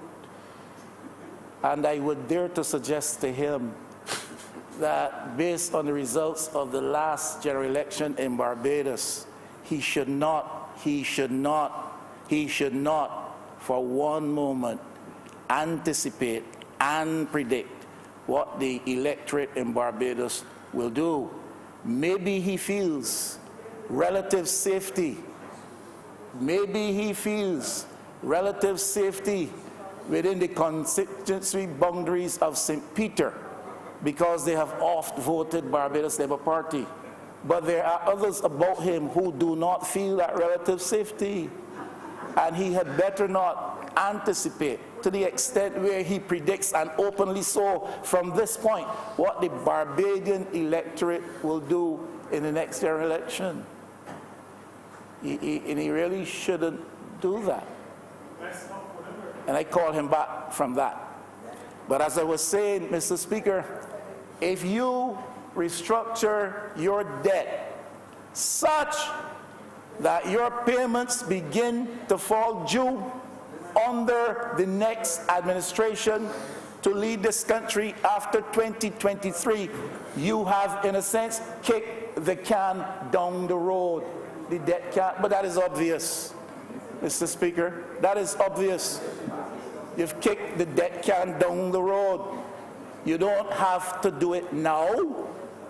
You don't have to make the payments now. So you declare a default and you restructure in such a manner that you do not have to look to meet these debts until you begin 2025, Mr. Speaker. 2025, Mr. Speaker. That is after the life of this current administration. And that is all I'm saying. So in a sense, you've kicked the debt can down the road. The Honourable Member for Christchurch East Central went on to say, every single stakeholder understood what had to be done. Hear me, Mr. Deputy Speaker? Every single stakeholder, and he identified them, private sector, this body, this institution, every single stakeholder understood what had to be done. All realized that the government was now taking urgent action which was necessary. Now, the point I want to make is this, Mr. And the Honourable Member will get to his feet again, or somebody else. The point I want to make is this.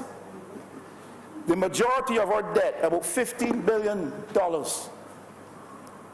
was domestic debt.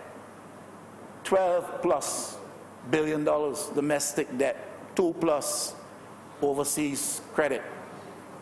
And yet, Mr. Speaker, in a context where everybody understood what had to be done, everybody realized that urgent action had to be taken, early meetings were held with all kinds of interests and private interests and all kinds of other interests, and the Prime Minister was very much involved, and all of that was said earlier, Mr. Speaker.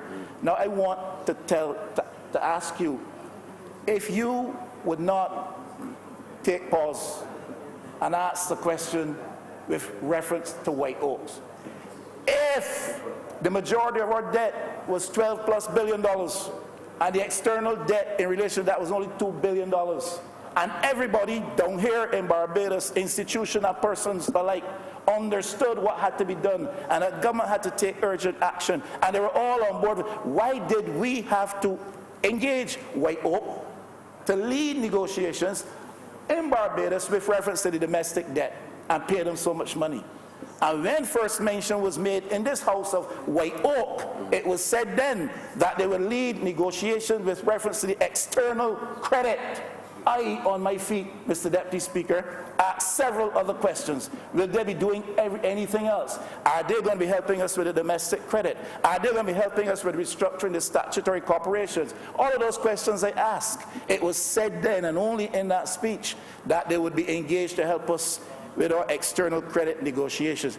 I want to ask, if what the Honourable Member for Christchurch East Central is telling us, that everybody in Barbados understood and everybody was on board, and government has the muscle, let me choose my words carefully, to encourage domestic creditors to yield to the position government was taking, why did we have to pay away so much money to help with the local debt? Now that is a question which I would have to ask from my position of ignorance. Yes, from my position of ignorance, I would have to ask that. Mr. Speaker, the point I am making here, domestic creditors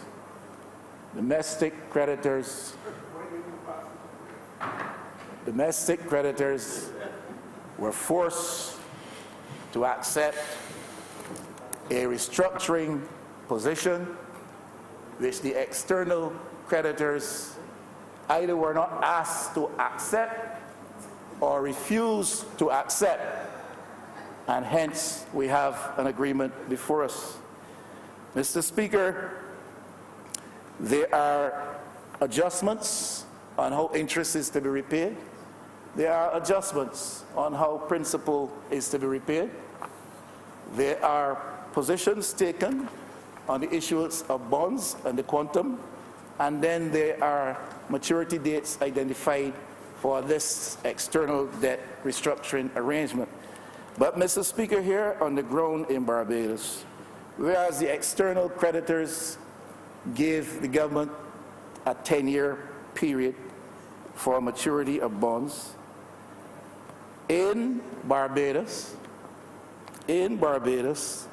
we forced commercial banks here to accept an arrangement which involves the issue of Series B bonds up to 15 years.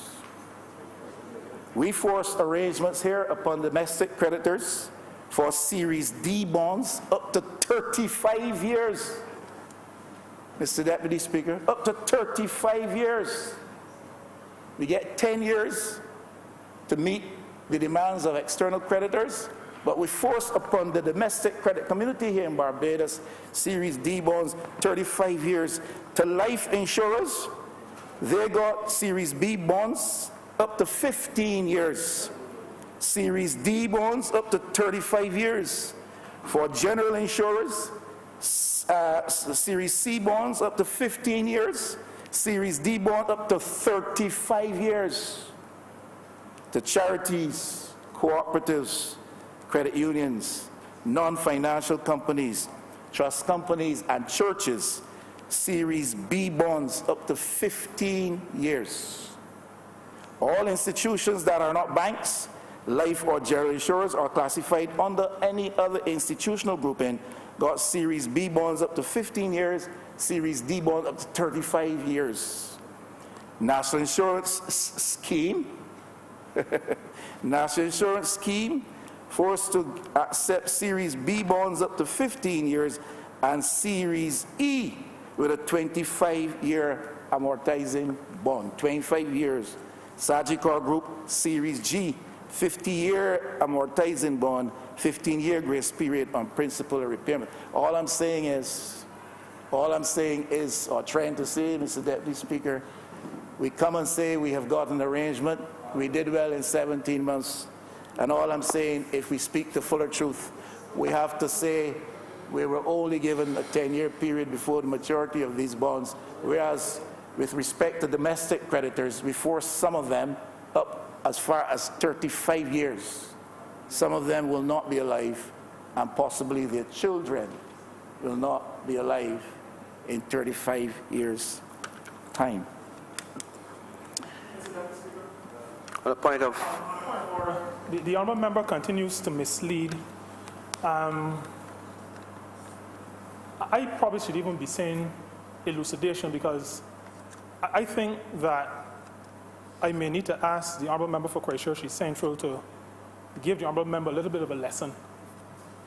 The people, he's talking about people, he's misleading by suggesting that there are people who are going to be dead before they can access funds. The Honourable Member for Christchurch East Central was clear, relatively clear today, but also spoke at length some months ago to the fact that some of those, especially as it relates to pensioners, the bonds are divided into strips. As a matter of fact, he said today, as far as I can recollect, that persons have already started to receive payments. So all the funds that were put into bonds will not be left until the end of the period that the Honourable Member for St. Michael West is suggesting, and I think misleading the House into thinking that persons will have to wait until the end of the stated term. The bonds are separated or divided into strips, and funds can be accessed as we speak. As a matter of fact, my understanding is that some funds have already been disbursed because of the structuring. And that structuring is a result of the fact that while we recognize the restructuring of the debt that has to take place, we also recognize that we are dealing with people. And because we care about people, we are not just saying, well, wait 35 years and telling a 70-year-old person that. We are saying, right, we made that special dispensation. We said to persons who we considered unsophisticated, who would have bought only government savings bonds, that those were shielded. But those who were more sophisticated, those who would have had T-bills and debentures, we will create an instrument that allows you to access money all now, even though the bond has a term that may be a number of years down the road. So I wish the Honourable Member would stop misleading the Chamber. All right. Attempting to mislead the country. Point. Continue, Honourable Member for St. Michael West.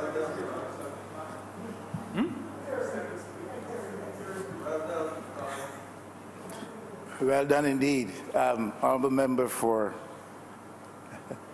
St. Peter. But Mr. Deputy Speaker, I was very careful to say up to 35 years. Between 15 and 35 years. Between 16 and 35 years. All of that type of phrasing I use. The point, however, Mr. Deputy Speaker, is that this government got into an arrangement where it found itself accepting a 10-year maturity period, with payments beginning in 5 years. I said it's kicking the can down the road. Is it not kicking the can down the road? But you're beginning in 5 years. It's shorter repayment. You have to start repaying in 5 years, and you go for 10 years. That is what we're talking about, Mr. Speaker. And all I'm saying is those at home were not the beneficiaries of the kind of deal that the overseas creditors got. And that's a fact. Now, he referred to strips, and that was my next point. It is here in front of me. Locally structured bonds were made up of strips for smaller interest payments and smaller principal repayments upfront, and larger principal and interest payments in later years. So there is quite the difference. Now, you talk,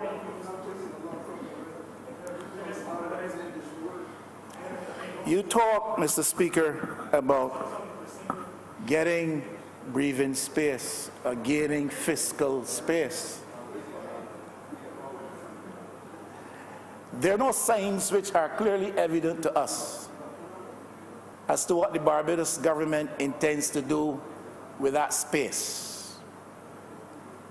And that is a story, I believe, yet to be told. You just got the space. We look forward to see what the government is going to do with the specific... call it elucidation, whatever it is, You want to- misleading the chamber. You're saying He is misleading the so you're chamber. writing a point of order. Let me say order, Okay. He's misleading but I'm us? just suggesting to Okay. you that what I'm really doing is elucidating. But it's a point of order because there's a misleading. The honourable member is suggesting that the government has not indicated what it's going to do with the fiscal space. Now, we've spoken ad nauseum about sewage that had to be done, outfall, built. We've spoken about garbage trucks. Some of those have already arrived. We have spoken about the expansion of the A&E at the QEH, the replacing of some of the equipment. We have spoken about transport work buses that really orders, so equipment for the Ministry of Transport Works and Maintenance. We have been clear about what is being done with the fiscal space.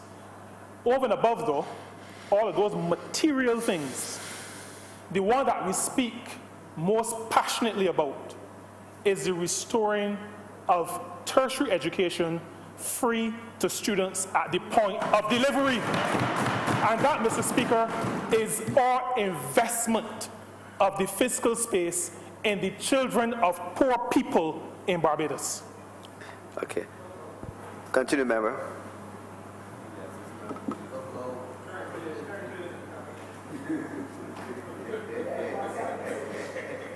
Please allow, it is his opinion. Allow the member to speak. I thank you, Mr. Deputy Speaker, and it is my opinion. The government has not, having boasted of having acquired this fiscal space, the government has not told us in clear terms what it plans to do with the fiscal space, the breathing space that it has acquired. Mr. Deputy Speaker, payments with respect to these arrangements begin in earnest in 2025. The mandate from the people of Barbados for this administration expires in 2023. I am simply suggesting they have now made it somebody else's responsibility, perhaps. Perhaps. They have now made it somebody else's responsibility, perhaps, to deal with this. So on the one hand, you cannot have it that the former administration left it to the incoming administration. The incoming administration comes in, makes an arrangement under which they start offloading this debt in 2025 after the period of their mandate expires. You can't have your cake and eat it too. If they left it to you, your arrangements are leaving it to somebody else. Simple as that. The arrangements which you have made are leaving it to somebody else, perhaps. From 2025 and every year up until 2029, through and beyond the term of the next government. You hear me, Mr. Deputy Speaker? Not only has it been left to the incoming administration after 2023 to find the money to repay these debts, it goes beyond the life of the administration of 2023 to 2028 because the maturity date on these bonds is 2029. And that's as plain as it can be. Every 6 months, once we get into debt repayment, every 6 months, something like $73 million, we have to look twice a year, $73 million to pay debt, beginning beyond the life of this current government and stretching way into the life of 2 successive administrations down the road. That's what this arrangement is. You may not want to see it in those terms, but if we're to tell full truth, that is what this arrangement does. In effect, it is as simple as that. Now, my understanding was that these arrangements involved 60% of our credit or 60% of the creditors, whichever, or maybe both are the same. And for my further understanding, I would like for that to be clarified, and to ask, if that is the case, what happens to the other 40% of the debt, or what happens with respect to the other 40% of the credit. And that's a genuine query, Mr. Speaker, for my information.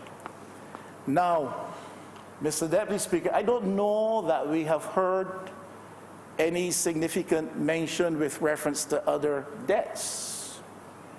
And if they're all captured in this resolution and this arrangement, tell us, because Barbadians would have these questions and would need to know. But I think if we check our own financial records, our estimates and stuff, we find that there's a $3 million owed to the European Economic Community related to the Ministry of Agriculture with reference to the oyster fisheries and the livestock development in Barbados. That is a small debt, $3 million. If it's captured in these things here, tell us. Because if it's not captured in these things here in this resolution, you need to tell Barbados that beyond this, there's other debt service that needs to be addressed. $56 million outstanding still, Mr. Deputy Speaker, on a $70 million World Bank loan to be paid in 15 semi-annual payments up to 2038 at an interest rate of 2.5%. If that is captured in this arrangement, tell us. If it is not, tell Barbadians that this is additional debt service. What do you write? I raise a point of order, Mr. Deputy Speaker. Yeah.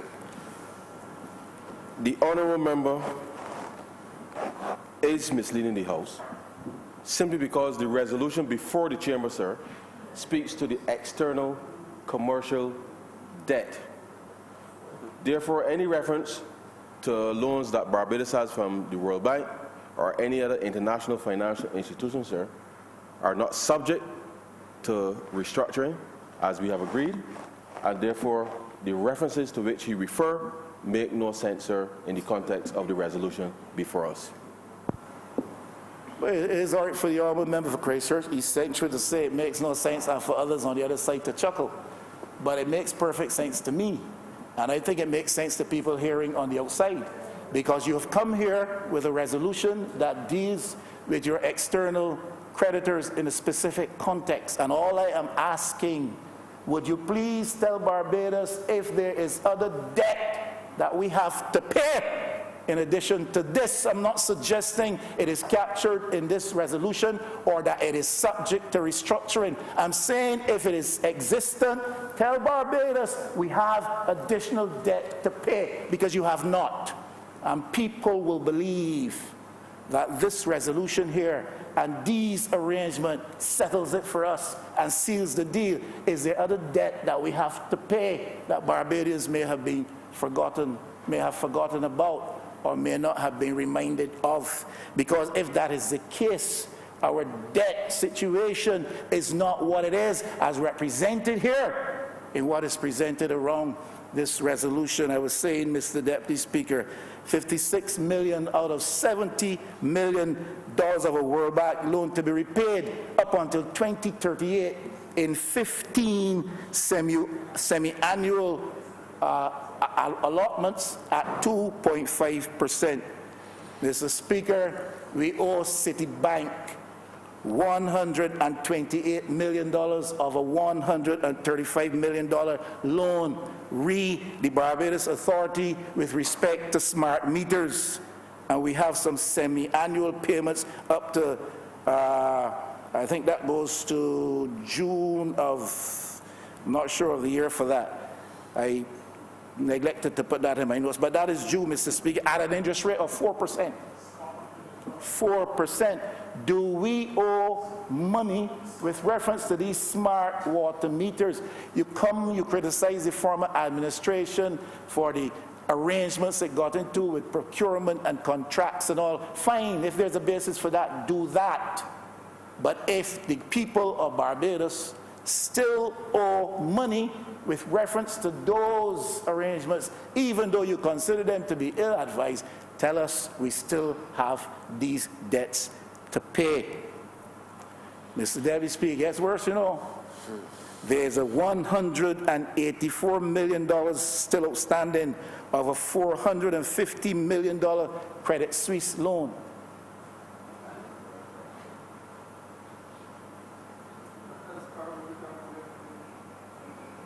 There's $184 million still outstanding of a $450. Enlighten me if I'm wrong, Mr. Speaker, and enlighten the people of Barbados, because they may be wrong too. 450 Credit Suisse loan to December 2019. Member for Christchurch, essential on the fee. Mr. Deputy Speaker, I believe it's a point of elucidation. Elucidation. Okay, I allow it. I indicated in my presentation, sir, very clearly that on June 1st last year, we announced our commercial debt restructuring simply because, in part, the Credit Suisse loan was due to be paid in the amount of approximately $100 million last year, and therefore, on suspension of our external debt payments, any reference, certainly to Credit Suisse, is included with respect to the issuance of this new debt stock. And therefore, the honourable member is seeking to suggest that the government has not comprehensively looked at its external commercial credit, which is tradable in the market, and to the extent that he is now seeking to indicate that somehow we have not included Credit Suisse into the debt stock. So I just want to assure the member, in case he didn't quite understand, at the time, the Credit Suisse loan is included in the external commercial debt, as I indicated at the beginning of my speech. Attempt to make any suggestion, Mr. Deputy Speaker, I ask the question. Is the Credit Suisse... You're satisfied with his? Is the Credit Suisse outstanding loan of $184 million captured in these arrangements? I understand the Honourable Member for Christchurch essential to say to us, to this Parliament, and to the people of Barbados, all monies owed to Credit Suisse, all debts, let me put it that way, not monies, all debts owed to Credit Suisse are captured in these arrangements. I understand the Honourable Member for Christchurch is essential to be saying that. I hope I don't hear otherwise later. But that is what I understand. My question simply was, is the $184 million owed to the Credit Suisse debt captured in here? I was made to understand that as part of the creditors negotiating committee, Credit Suisse was a part of that. But that was with respect to the issuance of these bonds that are the subject of this resolution. I do not know, and we can be told, if there is in existence further debt, cash debt, beyond that, which may have been captured in the arrangements before. I am asking a question in the interest of clarity and information, Mr. Deputy Speaker. Now, having responded to that, and the interest rate on that is 16%, by the way. Having responded to that, Mr. Speaker, there is a $237 million debt of a $289 million loan with respect to some place in St. Philip called the prison. A question, are we still indebted on that score? And must Barbadians understand that what is dealt with here with respect to external creditors does not include that, and that is added debt burden that falls our way? That's a question. $237 million out of a $289 million loan. 25 annual payments up until 2032. That's a long, long time, Mr. Speaker. You know how many years between now and 2032? Much longer than several prison sentences. And what do you raise? I rise on a point of order, Mr. Speaker. I'm not saying that the honourable member is attempting to mislead the House. It's probably that he doesn't know. He's But misleading or he's attempting? Pardon, sir? He's misleading the House? Sir, it's misleading the House, sir, but not out of any malice or a force, pre-malice, sir. He obviously doesn't know, sir. The prison debt, which, yes, was humongous, there's no doubt about that, has been renegotiated downwards, sir, as part of the whole process. And it's been cut. I believe that the Honourable Member for Christchurch East Central could certainly, in his wrap-up, speak towards it, but it's been cut by a tremendous amount as part of all these external debt negotiations and resurfacing.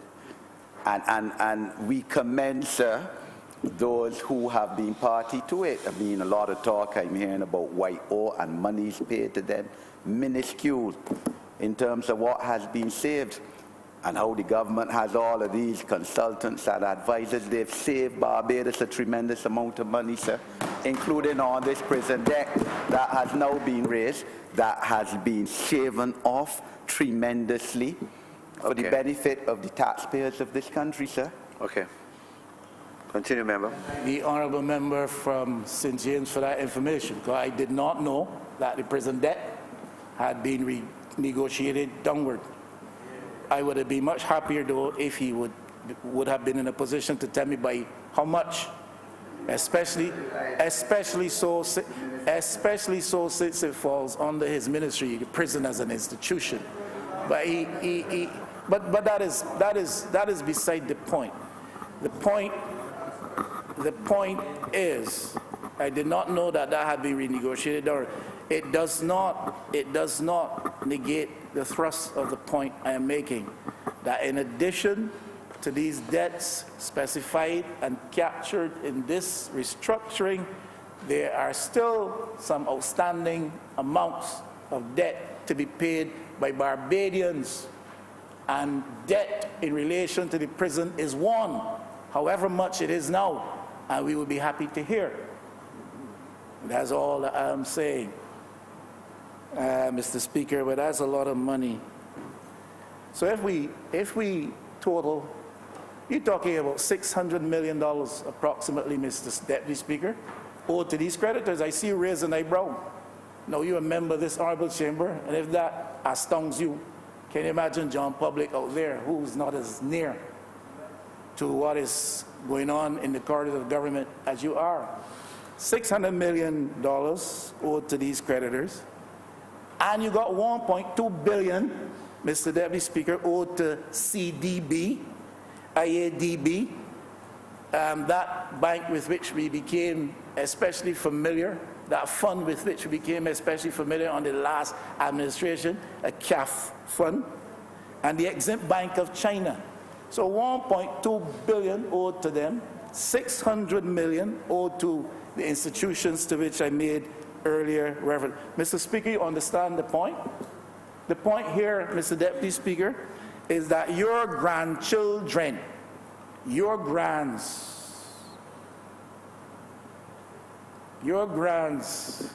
Mr. Deputy Speaker, will be paying debts through their ears long after this administration has left these hallowed chambers.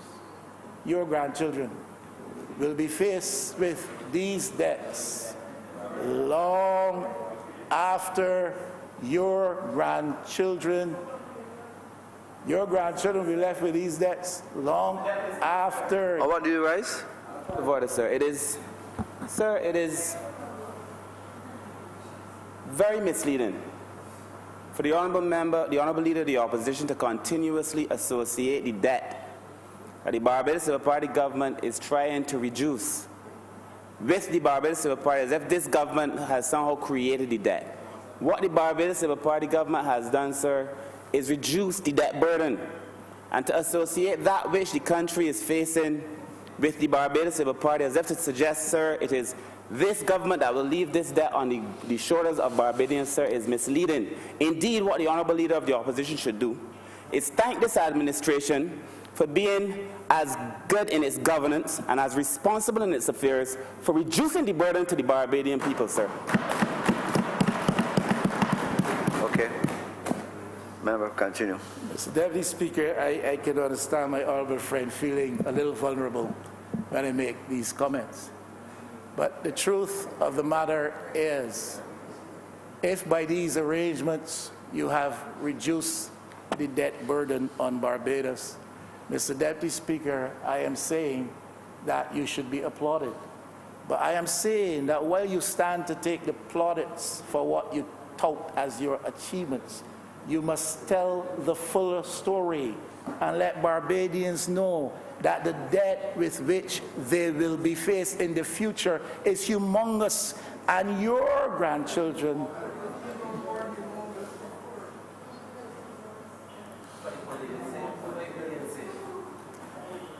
and, Mr. Speaker, your grandchildren will be paying through their ears long after these administrators have left these hallowed halls.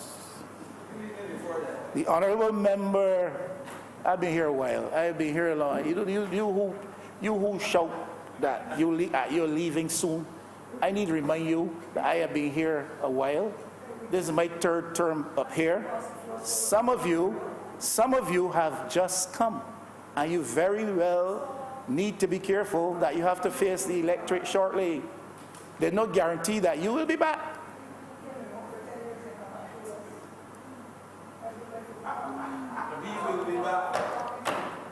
Oh, I believe you will be. I believe you will be. As I was saying, Mr. Speaker, so your grandchildren will be paying through their ears long after many of these folks here, honorable folks, have left these hallowed halls. Oh, what? Okay. I think we have said, every time we raise, we have said the honourable member is misleading the House. I want to continue with having to say that because I think you understand that he is as well.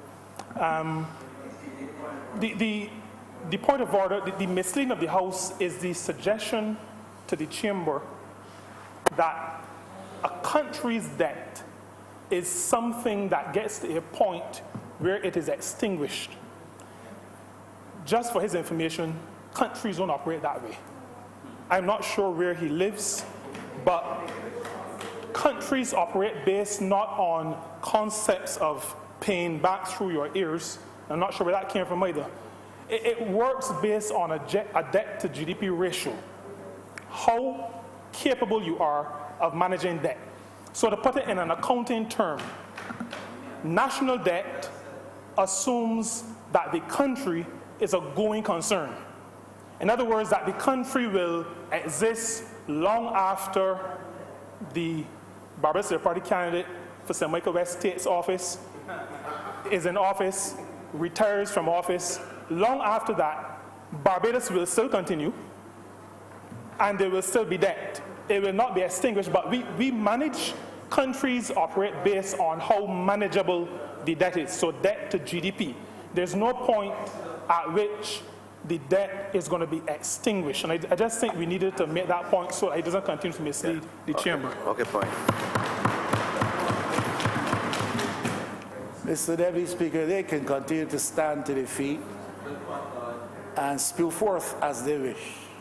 The point I am making is that if you look at the profile of our debt, even with the projections they've built into these arrangements, Mr. Speaker, your grandchildren will be paying through their ears this debt. And that must be made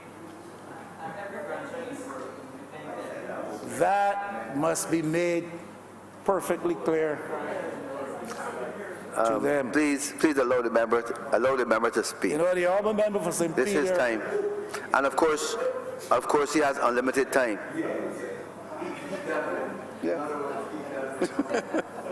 I hear someone says. You know, continue. Please allow him to speak. Go ahead. No amount of distractions, interruptions will stop me from saying what I purpose to say in the interest of the people of Barbados. Those who think that their seats in this hallowed chamber are theirs by right, those who think that the might of numbers gives the right to be the singular voice will find themselves mistaken.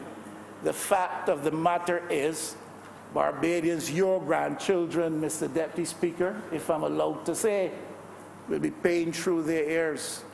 The Honourable Member for St. Peter, I think it was, or St. Michael South, I find it difficult sometimes to remember which one. They're so close coming around the bend. Made reference to the payment of tuition fees at the university. And I support government's decision to restore the position where students going to UE benefited from government's paying of their tuition fees. I disagreed with the position of the last administration. But the fact of the matter is, Mr. Speaker, that Mr. Deputy Speaker, when you take into consideration our debt situation, those who will graduate from UE in the next 3, 4, or 5 years and find themselves struggling to find a decent job, as was admitted by my learned friend from St. Peter, I think it was, they will find themselves struggling after graduation 3, 4, 5, 6, 7 years from now. They will find themselves struggling to find a decent job, while at the same time, Mr. Speaker, they will have to be the sources of the high levels of taxation which will be necessary to repay this debt, especially if the administration does not get its act together on the matter of growth in the Barbadian economy. So those who we support now to enter the halls of the university on top of the hill there, those whom we support now, and rightly so, 4, 5, 6 years from now, when they come out and they cannot find a decent job, as has been intimated by the Honourable Member from St. Peter, will find that they are the ones who will have to help bear the burden of taxation in Barbados. And that is when they will repay that tuition. Members on his feet. What do you raise? Point of order, sir. Go ahead. The Honourable Member is misleading the House. When he speaks about high taxation, sir, I don't want to... the integrity of the proceedings of this House to be compromised. The record shows that the tax policy of this government has been to lower taxes. And in fact, taxes were lowered in June this year, sir. Taxes will be lowered again in January next year, January 1st, sir. So it is misleading the House to talk about high taxation, sir, and the corporate tax, that is personal income taxes, sir. And corporate tax has been lowered, sir, tremendously, sir, 2%.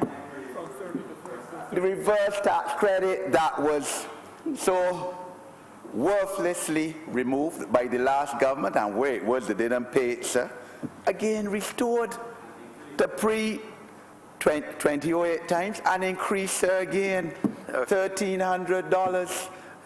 So, sir, to say about high taxation, sir, I mean, you can't let the integrity of the records of this House be so compromised. Okay, you'll have your time to speak. Go ahead. You know, the Honourable gentleman from St. James North... What are you going to say about me, though? Nothing. He makes these interjections as he did previously. But he can't give us numbers. He can't give us numbers. He can't give us numbers, you know. This government, on coming to office, has increased the burden of taxation on Barbadians. Tell me it was necessary, but don't tell me it didn't happen. Tell me it was necessary, don't tell me it didn't happen. Because you will not convince people over there. The Honourable Member is not only misleading the House, he's grossly misleading the House. Grossly. Grossly, because the Honourable Member knows, and knows full well, that corporation tax in Barbados didn't go down by half, didn't go down by quarter. It went down from 33% to 5% in most instances. And that is at the maximum, and 2% others. That is a significant reduction in the tax that people pay in Barbados. And whether the honourable member likes it or not, the greatest percentage of taxation that a government takes in is corporation tax, not personal tax. It's the corporation tax on the foreign companies, together with the local corporation tax. Okay. So the greatest tax burden was definitely lowered. And for the honourable member to suggest that it was increased is misleading the House, and he should remove it from the speech. It should be struck from the record. Continue, member. I am sure, Mr. Deputy Speaker, the record will not reflect that I said that corporation taxes were increased. I never said any such thing. So I don't know where the Honourable Christchurch gentleman is going with that. At all. If you think that Barbadians feel that they have been the beneficiaries significantly of tax relief, by all means, continue to believe that. Continue to believe that. Now, Mr. Speaker, you can't discuss debt levels and debt repayment schedules going forward, especially in the context of a resolution such as this one, without making reference to the growth thrust in the economy. Because, Mr. Deputy Speaker, if you don't grow the economy, if you do not grow the Barbados economy, where will the foreign exchange come from to pay these external creditors when these payments fall due? It's as simple as that. This administration has been pinning its hopes thus far, especially so on investment in the tourism-related sector. Hyatt is yet to appear. Sam Lords has disappeared. Four Seasons is now extinct. Sandals is on pause. Mr. Deputy Speaker,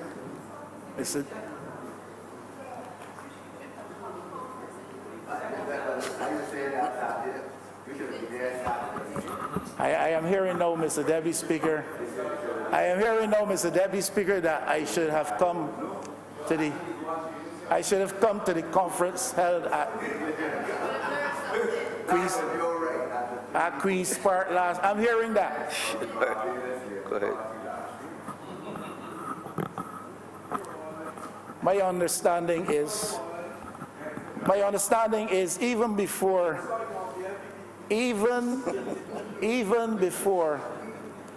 the excited expressions of welcome indicated here just now, if I were to turn up in Queen's Park on Saturday, I understand them entirely, because I heard they were short of a crowd.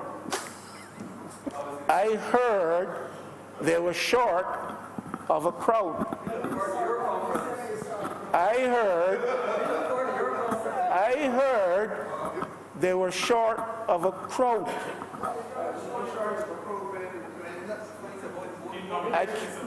I can only...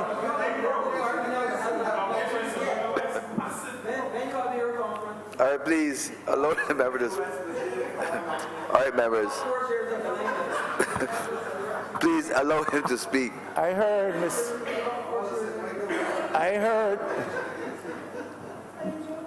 Continue, member. I heard, Mr. Deputy Speaker, they were short of a crowd. So I could understand the interest in having me at Queen's Park. Y'all started it, not me. Y'all started. So, Mr.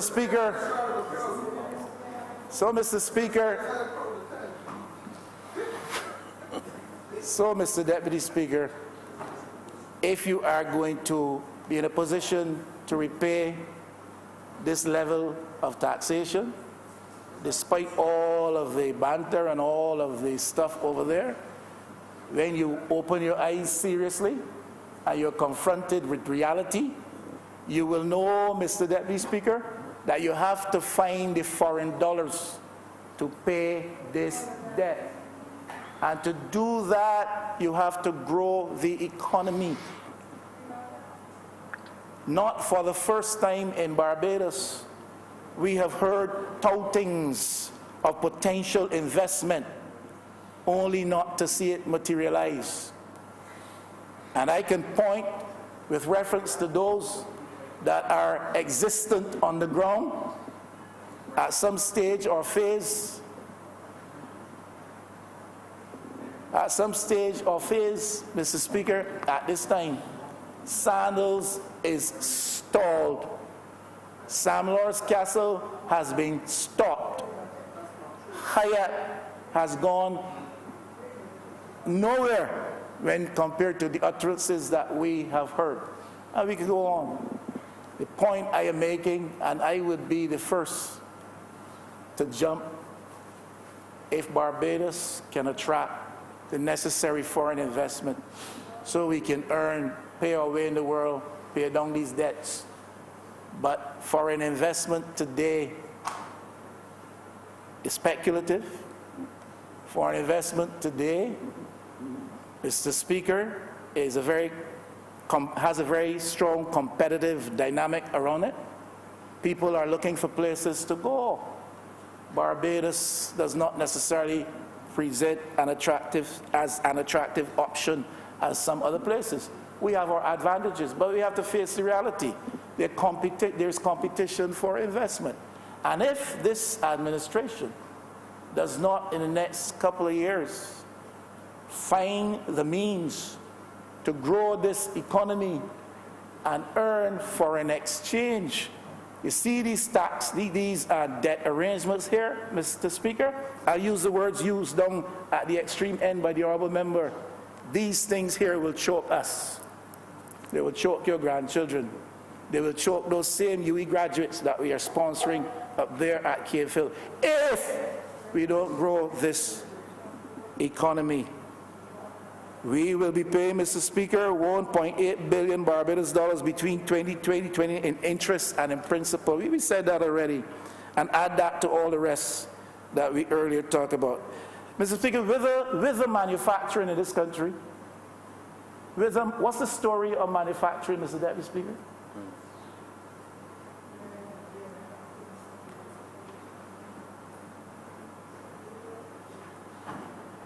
What are we manufacturing? And what can we manufacture that will help us to earn the foreign exchange, to grow this economy, to pay down these debts, to provide for social services, Mr. Deputy Speaker? Mr. Speaker, when you talk about agriculture, forget manufacturing for now. When you talk about agriculture, the big thing today is marijuana. That's what I'm hearing. That's what I'm hearing. That's the prime thrust from the administration. Cultivation of marijuana to establish a medicinal cannabis industry. That is what, that's a prime thrust. That's a prime initiative. And we will have the opportunity, I'm sure, to debate how advisable is that and how likely we are to be successful in that when we have to compete with places like Colombia, who can grow and produce that at almost no cost. Big Canadian firms are finding that to be the case. And they're heading to Colombia and setting up shop in Colombia to benefit from that and to service the Canadian economy. And there are others nearer to us who have gone into this before us and they're struggling. Jamaica. But we will come back to that when we can find the Minister of Agriculture and when that debate comes to this House.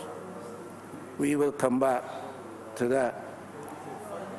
Now, my honourable friend, no low blow, that is a tongue-in-cheek remark. That's not low blow. I understand the Minister of Agriculture to be on government business. The essential point is that we will get to discuss that when he comes here. That's all. You all are too touch us.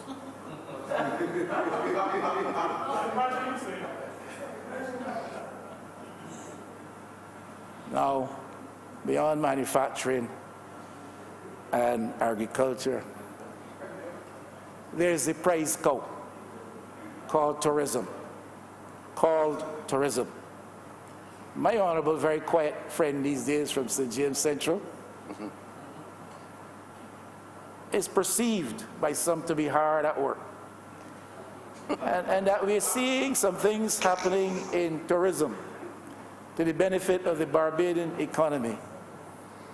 But there are questions even about that, and not so significantly affecting or impacting the Barbados economy as to make the difference that the entire difference that we need. You will get spikes in the area of tourism, especially in a year when you got 6 or 7 or 8,000 people come here from England to watch cricket over a couple of weeks. You will get increase in numbers. You may get some spending. You may get to boast that you've seen record numbers. And I'm not being critical of the honourable member. I said earlier, he seems to be hard at work and he seems to be doing a good job, and he's keeping quiet while he does it. And that is the way he is putting his credentials on the table. So I'm not being critical of him. Others are jumping up and talking. He's sitting down and working. And if that is the way he plans to run the race, well then I wish him luck. I wish him luck when he comes into the streets.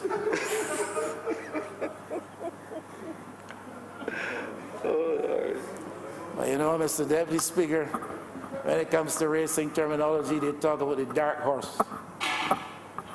But there's the horse of a lighter hue. I still see far up front, head down, and far up front, not being distracted by anything or anyone else, but staying the course and looking for the tape. And so, Mr. Deputy Speaker, all we are saying is we have to grow this economy. International business potentially now is fairly speculative. It may come or it may not come. And my other very quiet but very diligent and hard-working friend out of St. Michael North, the Minister responsible for international trade, will do his very best, I am sure, to get us there. But international business I should say, not trade, international business, his portfolio, when it comes to that subject matter, Mr. Speaker, the habits, the practices, now the goings on, and the trends, highly speculative as to the extent to which we can benefit from that. And all I'm saying is we've got to grow the economy. There has been some high degree of lethargy. There's been a lot of talk, but a high degree of lethargy, Mr. Deputy Speaker, around policy thrusts to encourage and properly platform and facilitate the new sectors the potentially new sectors of the economy, renewable energies, technologies, the creatives, or creative industries. Mr. Speaker, a lot of talk, but what significantly is being done to give thrust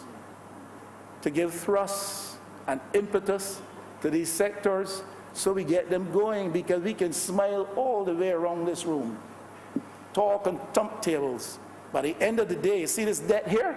This debt is a reality. And if growth does not become a reality to match this debt, we will see a Barbados that we perhaps would prefer not to see, Mr. Deputy Speaker. The honourable member boasted of savings. I don't want to belabor the point because I intimated with reference to that already. We can talk about savings over the next years going forward. But we have also to reconsider the impact of, yes, perhaps ill-advised policies at some stage, but we also have to consider the impact of debt restructure on the institutions about us, and we have to offset the savings of which we speak by reference to what has happened with the Central Bank of Barbados and the National Insurance Scheme. Financial institutions in Barbados, banks and insurance companies and other institutions, especially in particular one case of a credit union, and we have to consider the impact upon the pensioners of Barbados. So while we boast of the savings, we have to also consider the stress that has been brought to bear or wrought upon those that we seek to serve in Barbados. Mr. Speaker, the Honourable Member for St. Michael South, I don't interfere with him. I just make reference to what he said from time to time to be specific, but I don't interfere with him. No, I ain't interfering with you. I let you run your race. I am backing both of you. I am backing both of you. Now, Mr. Speaker, Mr. Deputy Speaker, he talked about the natural disaster clause, which is a good thing because we're so vulnerable and exposed. So that is a good thing, but you can't talk about the natural disaster clause which is included and do not speak about that other clause, a reinstatement clause, which says that if this country defaults on any of its debt, scheduled debt payments, in the context of this particular arrangement, with reference to the IMF platform upon which this debt restructuring is also premised, if we default on any of those debts, Lord help us, if we default on any of those debts, then all that is today seemingly forgiven will be reinstated. And you'll have to pay every cent under this restructure arrangement here, plus all that you owe otherwise to the international institutions that have come to your aid based on the arrangements you have, and to all other creditors. Mr. Deputy Speaker, if that day dawns in Barbados and we don't grow this, you can laugh all you want. If we do not grow this economy to service this debt, Mr. Deputy Speaker, and that which is forgiven today has to be reinstated, then, Mr. Speaker, we are at a very sorry pass. If you think that when you came to office in 2018, things were bad and the country was on the brink and at the precipice, about to go over, if that clause has to be activated and applied, then, Mr. Speaker, I'm afraid we are not only at the brink, we are over the brink. I'm trying to stress the urgent importance of growing the Barbados economy. That is all I'm saying. Mr. Deputy Speaker, I thank you for your time. Sorry it took so long, but you would be aware of the multiple unnecessary interruptions with which I was faced. That's true too. Member for St. James Central. Mr. Deputy Speaker, sir, I welcome the opportunity to say a few words on this debate. I confess at the outset, sir, that it was a very rambling presentation that we were just treated to. Rambling, like rambling rules. Why she rambles, no one knows. The fact of the matter, though, Mr. Speaker, sir, is that the honourable member did end on a noteworthy point. He finally found something of substance to connect with in the dying, gasping minutes of his failing speech. And it is to that I will respond in due course, sir. I predicted during the course of the presentation, to be honest with you, that if my colleagues desisted, as they eventually chose to do, desisted from interrupting him, and properly so, because it was worthy of interruption every time. But it was a speech fueled only on the oxygen generated by honourable members on this side. He came here clearly unprepared to say anything of substance, apart from, as I said, a legitimate question about the issue of growth, which, quite frankly, I have said before in this House, and I say again, Mr. Speaker, sir, we have allowed ourselves to get so wrapped up in that culture of the Democratic Labour Party's failed approach to management that we speak to economic development in a post-colonial developing state in the context of almost a begging bowl type of approach to politics. Who we can borrow from, how easy it is to get a loan, how much debt you got. And unfortunately, the last 10 years carried that to a crescendo, where the psychosis, the psychology of debt, Mr. Speaker, sir, has burdened us to the point where we do not speak the legitimate language of growth and development. And to the extent that the honourable member collided, I believe accidentally, with that in the dying stages of his speech, I feel, Mr. Speaker, sir, that there was a modicum of merit. But he confused himself. He is an intellectual Lilliputian who got lost in tall grass, Mr. Speaker, sir. You cannot come to a serious parliament. I'm not laughing, I'm serious now. You cannot come to a serious place in a serious parliament at this most serious of times and seek to mislead a country, sir, on issues which are really elementary and about which common knowledge should be had, I would dare say, by most self-respecting secondary school children who are able in this day and age to watch CNN, Fox News, MSNBC. The reality is, Mr. Speaker, sir, that current affairs is not a tall order, especially for leader of the opposition. And I would want to imagine that if he is going to come here and create an analogy to strike a comparison, Mr. Speaker, sir, between the approach taken to debt restructuring in Barbados and that taken to debt restructuring in Greece, then, sir, as a point of departure, you have to have a little bit of elementary understanding about the European Union, of which Greece is a part.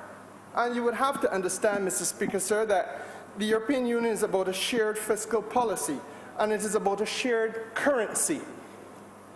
Now, that point of understanding is your point of departure. Once you grasp that the EU presents a shared fiscal policy and a shared currency, then, Mr. Speaker, sir, it stands to reason as day follows night that there's no option of devaluation.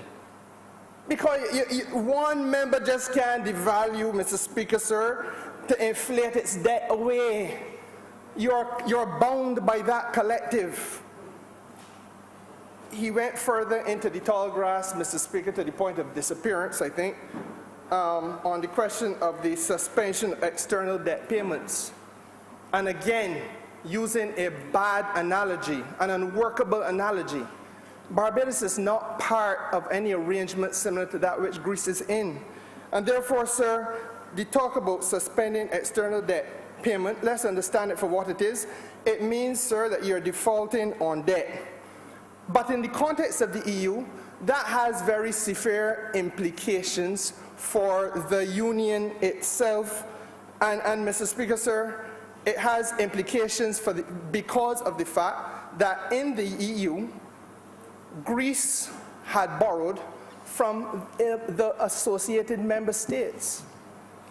So the fact of the matter is, sir, that to default on debt would have meant that you place pressure on your colleague member states whom you had borrowed from, and you put the euro itself into jeopardy.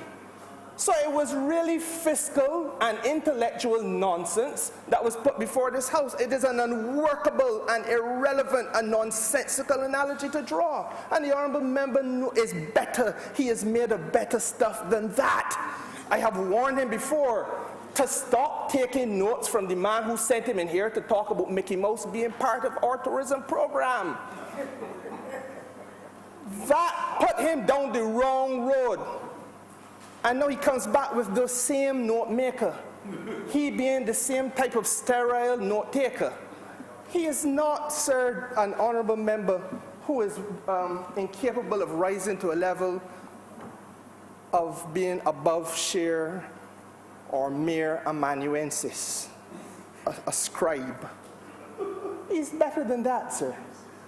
I believe that he can rise to a better level if he forgets the weather head man, and tries to deal, sir, with serious people. No, Mr. Speaker, sir, the honourable member made another point about debt restructuring, sir, extending beyond the life of this government. And again, I find it hard to understand. I do not know of any arrangement in which you restructure debt, refinance debt, reprofile debt, call it what you will, sir. There are certain basic fundamentals that are always involved. And inescapably, one of them, sir, is that you are trying to buy yourself a little bit more time to pay. And therefore, the fact that you have to go beyond the 5-year term prescribed in the Constitution of Barbados for this government is not something that has not happened with every other debt restructuring and with every other country to be found everywhere in the world. Again, sir, the honourable member must be better than that. This is no, sir, to reduce this place to a theatre of the absurd. You know, sir, the honourable member has a house. He must know that if he had difficulties paying a mortgage, you can go to the bank and you can sit down with the bankers and you can beg them for a little bit more time. You negotiate a little bit more time on one hand and a little bit less when the come on the other. So to say, sir, that there's a big hullabaloo to be created because 5 years from now, we will still be in a negotiated period, and the payment, which again he messed up because he seems to think it comes to a sudden and complete end at some point, but that the payment continues, sir, is, again, it is an unfortunate nonsense, Mr. Speaker, sir. Now, before I go there, to the point of growth, I did want to say, sir, that, you know, a little reading is good for the honourable member. I have here a document. He may not want to pay too much attention, but it helps to guide him. I say I don't want to pay too much attention because one of the authors of it, in fact, the team leader, is Dr. Honourable. I believe that intellectually, Dr. Honourable is of better caliber than he is administratively. But it is a document, sir, called Fiscal Sustainability and Debt in Small Open Economies, an application to the Caribbean. And it would assist the Honourable Leader of the Opposition tremendously if he were to avail himself of this so that he would have a better grasp of that which we are discussing. And quite frankly, sir, come to an understanding that this is not new ground that we are walking. The fact of the matter is that there are several, in every country of the Caribbean, we have had to look at the issue of dealing with our debt and our debt profile. And Mr. Speaker, sir, there are two things that are repeated across every example. The first of them is the impact that government external debt servicing has on foreign exchange availability. The fact of the matter is that when your debt gets, and this is the difficulty that the Democratic Labour Party put us in, and it is in a real sense that this debate really should have been located here. The Honourable Member for St. Michael South sought to take us to this point. We have, Mr. Speaker, sir, a political reality and a political context to deal with. And let us not forget how this Parliament came to be constituted in the way it is now constituted, because the people of Barbados, in their wisdom and their prudent judgment, made a determination that that which the last administration was doing offended each and every one of them across all parishes in this country. And the issue of debt service, Mr. Speaker, sir, and with regard to its impact on foreign currency availability is one such example. Now, if your debt gets to a certain size, Mr. Speaker, sir, the demand for servicing of that debt by the government itself shuts out access to foreign exchange by the ordinary man and the ordinary commercial enterprise in the country. That is why we had so many business people, sir, waiting online to get a little foreign exchange. That is why, sir, from smallest of the vendors, those people who the Honourable Member for St. George South must now try to resuscitate and reinvigorate, sir, were being financially strangled because, sir, all that they do turns on the availability to get something to sell. If it is not made here, sir, it is imported. And if it is imported by a foreign exchange. But you had from the largest in Barbados down to the smallest, finding it difficult, if not in some cases almost impossible, to get their quota of access to foreign exchange in this country. It literally began to cripple the economy. And in an effort to rectify that situation, Mr. Speaker, sir, the Democratic Labour Party did that which was unthinkable. And then attacked people at the level of personal taxation and said that if you have land tax that you had difficulty paying, or income tax that you had difficulty paying, or VAT that you had difficulty paying, Mr. Speaker, sir, that then all of that was wrapped up and you had to get some special permissions showing that you had paid off all the taxes before you could get access to stuff at the bank. And again, it slowed down the economy.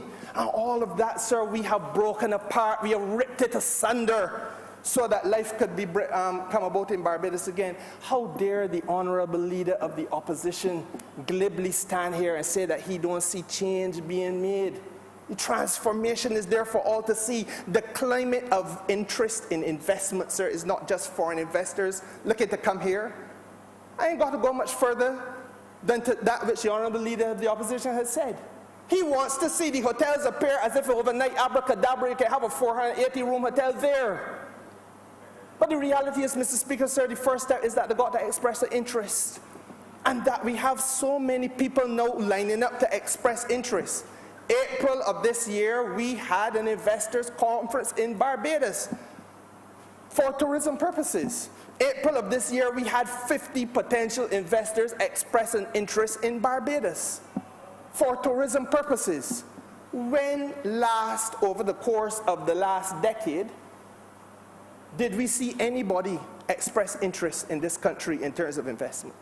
The Honourable Leader of the Opposition speaks as though he doth not read, because it was a matter of a week and a half ago that one of the largest global chains in tourism, Marriott International, not express interest, sir, but purchased elegant hotels in Barbados for $260 million, Mr. Speaker, sir. No, when the largest of the large say Barbados is a place I want to go, and I am buying one, I am buying two, I am buying three, I am buying four, I am buying five, but I'm going to buy 6 properties in this country, Mr. Speaker, sir, as a going concern.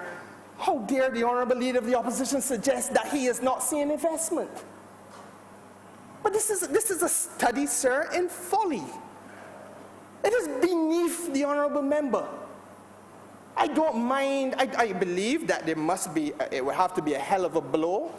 It could probably render some people unconscious. He's a strong man, clearly, to see young Chris Gibbs, political virgin that he is, appear and be swamped by about 2,000 constituents to carry him to the nomination day, Mr. Speaker. So I understand how that hurt the Honourable Leader of the Opposition, who saw political death before his eyes. But Kadir, man, Kadir, take a glass of cold, tall glass of cold water and refresh yourself. But don't come here, sir, to besmirch the People's Parliament with absolute nonsense. The other thing, Mr. Speaker, sir, and I urge him to read the documents The other thing, sir, that the fiscal sustainability with regard to debt in small economies makes clear, sir, is that there is a wealth effect on domestic debt. And again, the Minister of State and the Ministry of Finance quite correctly addressed this matter.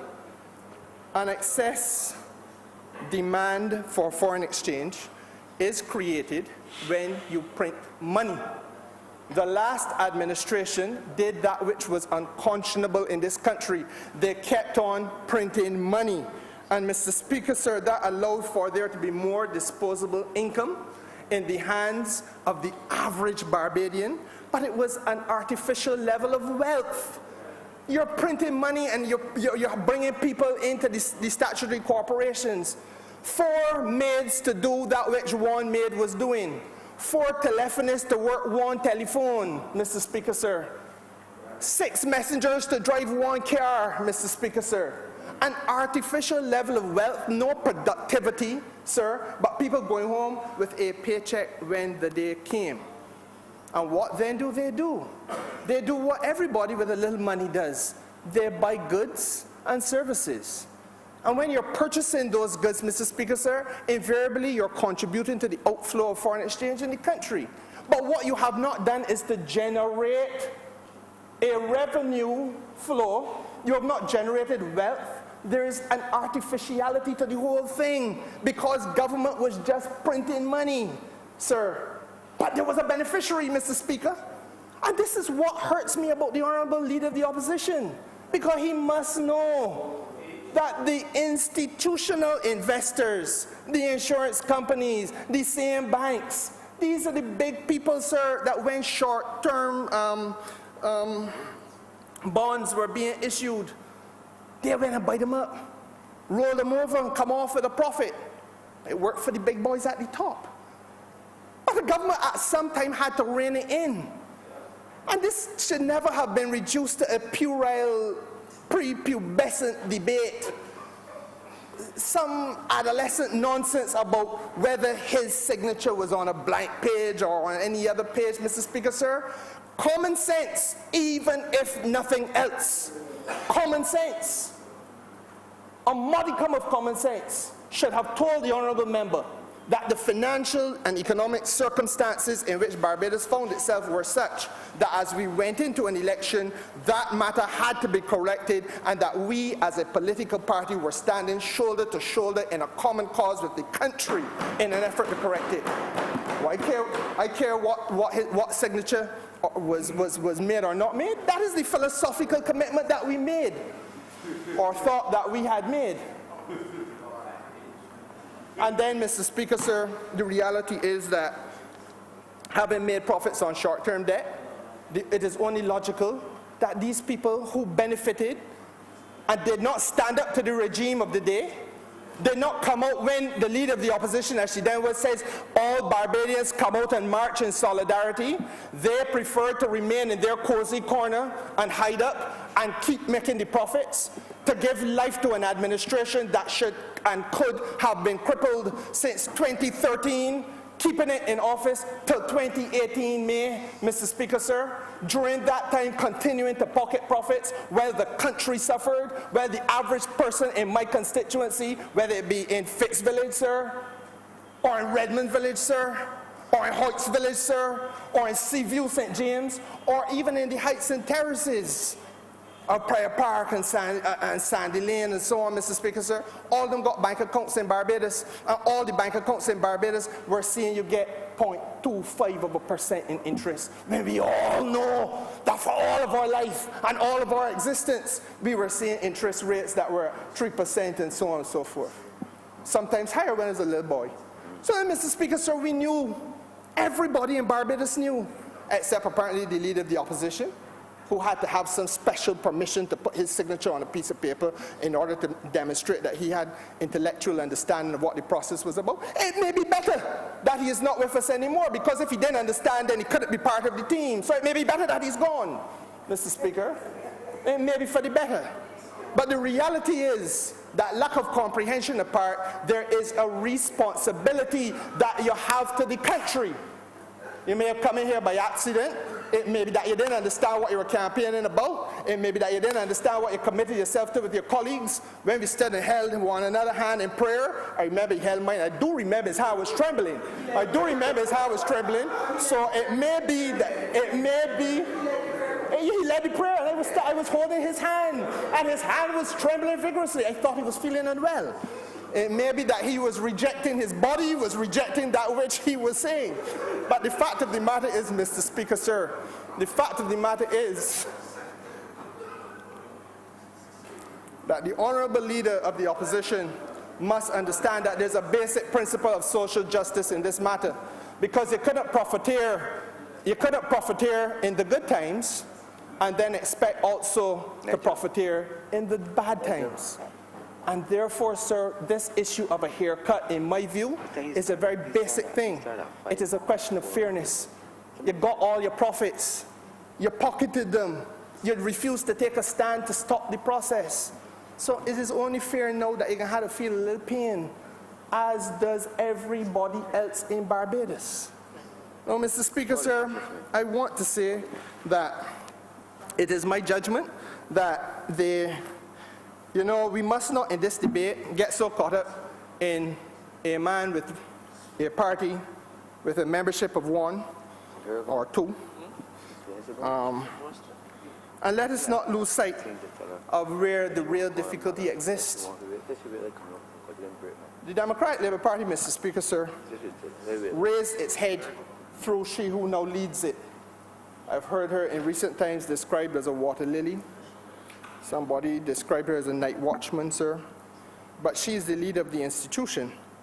And it was in August of this year, I believe the 14th of August, sir, that not she wrote, but an article in the Nation newspaper was attributed to things that she uttered, utterances that she made, including questions about the foreign debt and her wanting answers to the government's foreign debt policy.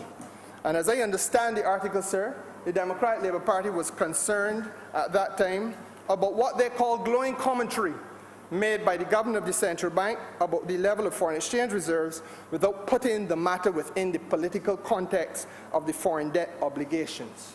I found it interesting, sir. That's why I remember it, because I thought, sir, that this really was a study in self-contradiction and, quite frankly, a study in political hypocrisy for the Democratic Labour Party of all institutions on planet Earth to be talking about having concerns about the foreign reserves not being factored in, or a discussion on foreign reserves not taking place within the context of foreign debt obligations. You know, Mr. Speaker, sir, I was in this Parliament in 2013. And in 2013, in December, the former Minister of Finance, no less, stood in his place, which is right where the member for Christchurch West now sits. And he, Mr. Speaker, sir, gave a ministerial statement which committed to do 3 things, none of which came to pass. He wanted to reduce the debt to GDP ratio by 2014-2015.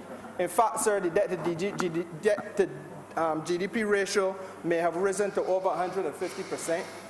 He wanted, Mr. Speaker, sir, to arrest the decline in reserves and rebuild them to over 14 weeks of import cover. The fact of the matter is, Mr. Speaker, sir, the decline in foreign reserves increased and fell, sir.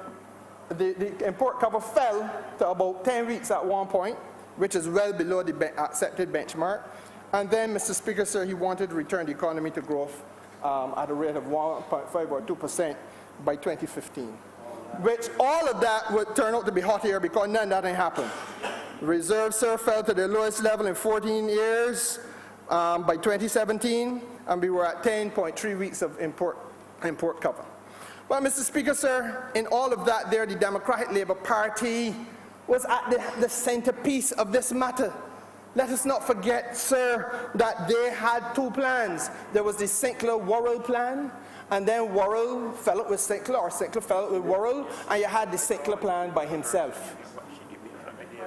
Both sets of them failed, Mr. Speaker, sir. With the Worrell Sinclair plan, they were talking about 4,500 jobs to be cut from the public service. That was the Democratic Labour Party. This government, Mr. Speaker, sir, this government has begun the correction process, has seen successful closure to negotiations domestically and in terms of our external debt. And what is the figure of people who have gone home? Is approximately 1,000. Far, far, far cry from the 4,500 that the other people were talking about, Mr. Speaker, sir. This government, Mr. Speaker, sir, was not the government that wanted to have a 10% cut in transfers to all state-owned enterprises. And we have heard the point made very eloquently by the member for St. Peter when he made it clear that far from cutting all state-owned enterprises and 10% across the board and stopping people from having access to university education, Mr. Speaker, sir, we have reinstated it. And then, sir, they kept on talking about aggressive divestment of public assets. For example, the Hilton. They were going to sell off the Hilton. They were going to sell off Barbados National Oil Company Limited, and I want the whole story to be told. The Attorney General, I know, is still working on these matters. But you know, even though the BNOCL Incel, there are lawyers walking about in Barbados with millions of dollars in their pocket. You know that?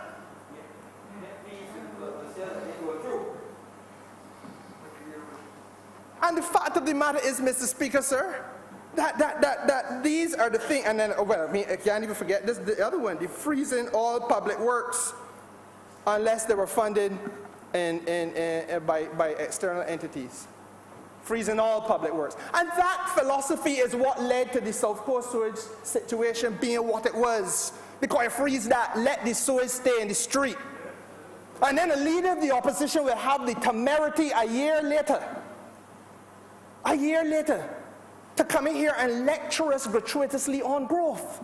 As though somebody is going to invest in a country where when once you get to the roundabout at Top Rock, you got to hold your nose until when you get down to the Garrison Savannah, Mr. Speaker, sir.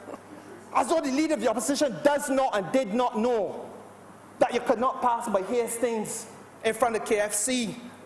They had signs in the road begging the minibuses to slow down and the ZRs to slow down, sir, because pedestrians were being bathed with raw feces in this land of our birth.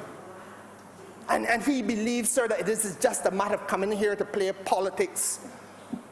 It is absolutely absurd. And then, Mr. Speaker, sir, we had the Sinclair plan, and perhaps the highlight of that was that he was going to have a foreign exchange commission on all sales of foreign exchange at a rate of 2%. And there were no exceptions to that, if you remember correctly. So that if you wanted to get a piece of money for your children to go overseas to study, because they're bright, through no fault of their own, they're bright, and to get access to university overseas. But you got to pay a penalty for that. Or somebody takes sick and go overseas to get medical health care. You got to pay a penalty for that. And that kind of approach to public financing, Mr. Speaker, sir, is what held sway. And you know, that is why I say we must not lose sight of the way the road traveled to get us here. Because I have no personal angst against Ms. DePisa. But whether water lily or night watchman, she don't understand what she's talking about. And we have to make sure, sir, that this country understands that she doesn't understand what she's talking about.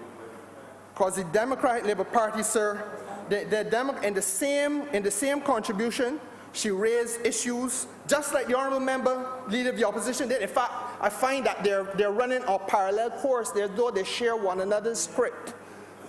They share one another's. One is dependent very heavily on the other. One is borrowing or plagiarizing the other. I do not know who to attribute leadership to on either of the two, because, sir, neither of them really impress as a leader. But the reality of the situation, sir, is that they talk about for example, the impact of unemployment in the country. Now, sir, I looked at the real sector unemployment figures up to September 2019. We have unemployment in Barbados now at 10%. The average during the course of the life of the Democratic Labour Party was around 13%. So what is the basis of a conversation? When their plan was to increase unemployment because we have 4,500 people sent home. You're going to make no further investments in anything to do with capital works projects. But yet still, Mr. Speaker, sir, they find a difficulty with unemployment at 10%, which is lower than what it was for the average the time that they were there. They talk about, sir, their interest in retail prices. And you know, Mr. Speaker, sir, it was the Democratic Labour Party that introduced perhaps the most harmful tax that we've ever seen, that National Social Responsibility Levy, sir, that they came here and sought to raise from 2% to 10% the cost of living on everything. 2% to 10% the cost of everything in this country, without exception, sir. And yet, they will have an argument out there, trying to raise their heads once again above the ramparts, that in some way we, because of adjustments that we have had to make, have so negatively affected the cost of living in this place. Well, Mr. Speaker, sir, I come then to the point made by the Leader of the Opposition, because the two things dovetail. We can talk about the growth. You know, the Democratic Labour Party is concerned, sir, or said that they were concerned about tourism arrivals increasing, and with the same kind of sleight of hand that the Honourable Leader of the Opposition uses, ask the question, well, the numbers are increasing in terms of arrivals, but are the people spending more money? No, sir. This government introduced a room rate levy. There was none before. The room rate levy is on all hotel rooms in Barbados. When you come to Barbados, you have to sleep somewhere, man. When you go in the hotel, you go rest your head in the bed, man. And so therefore, sir, the room rate levy, which never existed before, must be a form of spend. I mean, you know, it should not be so difficult. The got 3-year-olds who will grasp this. The room rate levy is a form of spend that did not exist prior to this administration in the tourism sector. And between April and September of this year, the room rate levy contributed $11.5 million. So that's $11.5 million in the pot that was not there, born out of an increasing number of arrivals higher than what you had when they were in government. I ain't done yet, Mr. Speaker, sir, because there's also an airline travel and development fee. Between April and September, the airline travel and development fee earned Barbados $40 million. But prior to this administration, there was no airline travel and development fee. So therefore, this administration introduced a way of getting access to passenger spend that was never there before. And between the two, the room rate levy and the air travel development fee, sir, this country has seen $51.5 million being earned between April and September of this year, out of processes that did not exist prior to the life of this administration, Mr. Speaker, sir. And you know, the NSRL, over the period April to September when it did exist, earned $48 million. So without impacting the citizens of this country on average, because it's really the tourism sector that is carrying this, we have been able to insulate the citizens to the tune of $51 million by and large, while still, Mr. Speaker, sir, completely replacing and going beyond that which the NSRL had netted. But yet they will raise the issue, sir, of tourism spend. Well, I mean, it is common sense. If you get more people in the country and they have to spend more money because of certain fees that are introduced, then, Mr. Speaker, so it's difficult to understand. You got to be getting more. And then we ain't getting into what they buy in the shops. We ain't getting into what they may spend renting a car. We ain't getting into, Mr. Speaker, so what they do at restaurant for food and beverage, sir. All of that is to be added into the mix. What the Democratic Labour Party should be talking to about with this country about is the fact that we have no tourism satellite accounting, and that for the longest while, sir, all 10 years of their miserable existence in government, there have been calls for that proper statistical availability work to be done, so that we're able to gauge accurately what we are spending our goods and service produced in Barbados in the tourism sector, and equally what level of implication financially the tourism sector has on our health services. because they use the health services. What implications are, Mr. Speaker, sir, for transportation? What implications are, Mr. Speaker, sir, for the construction of or roads, etc., etc.? What is it that we have to spend out of our budget, sir, in order to fuel and finance the well-being of those visitors to this country? That is the conversation that is being had across the developing world. Honourable member, you Democratic Labour Party, sir. have 5 minutes more. Thank you, sir. The Democratic Labour Party, sir, has been mute, either by ignorance or malice, on this matter. And I'm unapologetic, Mr. Speaker, sir, because I do not think it is satisfactory that you stay in the disunity bar there in George Street and drink drinks and then come out and pop your head above the ramparts and make a nonsensical comment about what the government is doing and just return to the disunity bar. And as for the leader of the opposition here in this parliament, who does not have enough people to have a bar at all, the reality is, sir, that his approach is very similar as well. And he asks, sir, what we're doing about growth, as though this is a bad word that you're going to run from. Not this Minister of Tourism, Mr. Speaker, sir. I will not run from it. He won't know about Sam Lord's Castle. It is supposed to be completed by 2021. It is destined to be a hotel of 418 rooms, expected to employ 1,000 people. Can't be done overnight, sir. We told him when I sat in the well of the House that we were going to have a re-evaluation of the approach because the government cannot be spending its money on that. The private sector must drive tourism in Barbados. We can't be one of the leading destinations in the world. Lufthansa Group, the largest airline in the world, Mr. Speaker, sir, just had a vote of confidence in this country. We are the first of 3 that they are sending long-haul leisure travel direct platform to. The first of 3. And Mr. Speaker, sir, he talks about the Hyatt as though he didn't know it's wrapped up in controversy. All of that has been undone by the Honourable Minister of Housing, the former chairman of the Barbados Labour Party, and I congratulate him from the floor of this House. That matter has now been unravelled, Mr. Speaker, sir. The Hyatt is expected to begin, I believe, in January or February of 2020.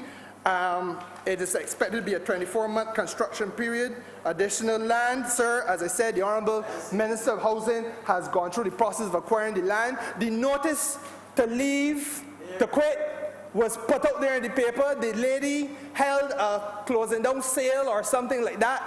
Kick me out sale, I think that's what she called it. That matter of nomenclature. The point is she had a sale to signal her pending departure. All in Barbados know that there is therefore movement except the leader of the opposition, who is punch drunk from Chris Gibbs.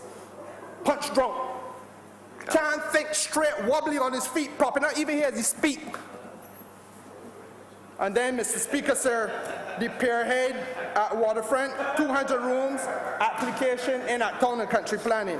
Hotel Indigo, a subsidiary of the Intercontinental, the world-renowned Intercontinental Caribbean Hotel there in Hastings, that has been an empty, rotten, disgrace, eyesore, a shell of a building, about to be knocked down during the course of next year once the town planning permission is finished. And let me say, Mr. Speaker, sir, I am not going to ever be part of any exercise where you don't do what you have to do or encourage the right processes to be followed. If you have to go through town planning, you go through town planning. No leader of the opposition is going to stand up in here and bully me or attempt to bully me, sir, over the question of the speed. You have to go through town planning. You have to do the thing in the right way. It is with town planning now. But I can tell you, Hotel Indigo and Intercontinental did not express an interest in Barbados until this administration came to office, sir. The man who owned Coca-Cola, a major investor in Ireland, then closed the deal on Carlisle House Hotel. And as I understand it, sir, that too is now with town planning. Didn't express any confidence in the country under the last administration. So in the space of between April and now, sir, 1, 2, 3, 4, 5 properties already with town planning and more lining up to come. The leader of the opposition won't talk about growth. Where's Wilfred? The honourable member for Christchurch, EC, wants to talk about growth. This administration has committed itself, sir, to do away with dependence on fossil fuel by the year 2030. Carbon neutral, and we are on the road in that direction. No other administration in the history of this country made the commitment to start the work, sir. The ban on plastics. All of these are the things, sir, that enable people out there in the wider world to look at Barbados differently today, and all are doing so. We have seen the International Monetary Fund's response to Barbados. We have seen, Mr. Speaker, sir, the UN embrace our leader in the warmest way. I was at Florida Caribbean Cruise. In fact, that's another one. We can talk a little bit about that too, but not just yet. I ain't letting you rush me, but in due course. Because in a little while, we will have a lot to discuss about the cruise sector in Barbados. And it ain't got nothing to do with giving away, because the last administration were trying to cut a deal. They actually went and put pen on paper, Mr. Speaker, sir, for the people of Barbados to get $30 million, but somebody was going to operate the Bridgetown port for 25 years. A port that can earn millions of dollars, sir, in the space of a month. People of Barbados were going to get $30 million. A port that can earn millions in the space of a month. People of Barbados, sir, were going to get $30 million, but they were going to have it for 30 years. 25 years, rather. You know, I hear the leader of the opposition, but I am not going to go and dwell with him in the land of absurdity. Fundamental processes of change are taking place in this country. He may be in a hurry because he's running out of things to say and time to maintain a decent public impression. Because you can't start a political party over a year ago, have nobody on the ticket, nobody to show, no constituency branch, no constituency office, no candidates, nothing but yourself. You are the president, you are your general secretary, you are your vice president. As I understand it, the treasurer, he's the treasurer too, and the treasurer don't like the general secretary. The vice president feel that the president don't know what he's doing. Mr. Speaker, sir, it is bedlam, all in one entity. You have to wait up though. So soon? Yeah. Well, Mr. Speaker, sir, I have just started. I've just started, sir. Because if he wants to talk about growth, sir, we will meet him there. We will meet him there. There is no minister in this government, sir, that is not working, especially on the economic team and the productive sectors, that is not working above and beyond the call of duty. He spoke about the Minister of Agriculture as though he was talking about a little boy in the yard.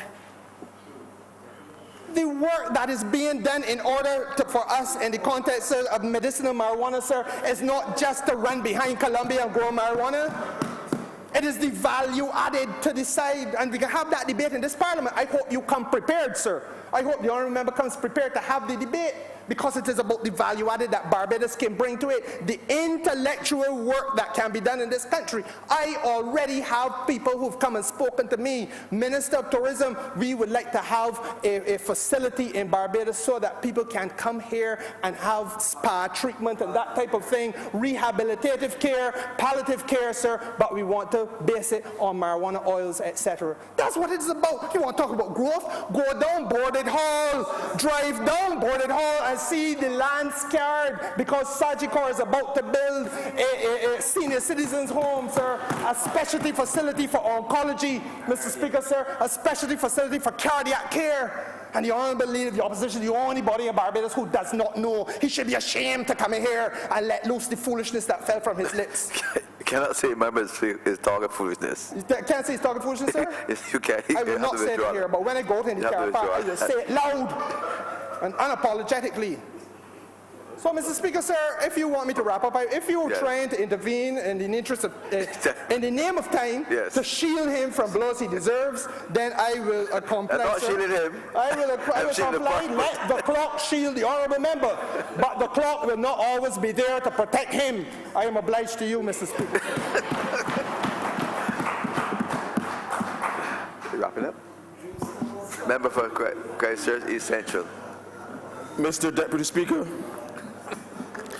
I truly want to thank the honourable members for their support of this resolution, and fervently so, because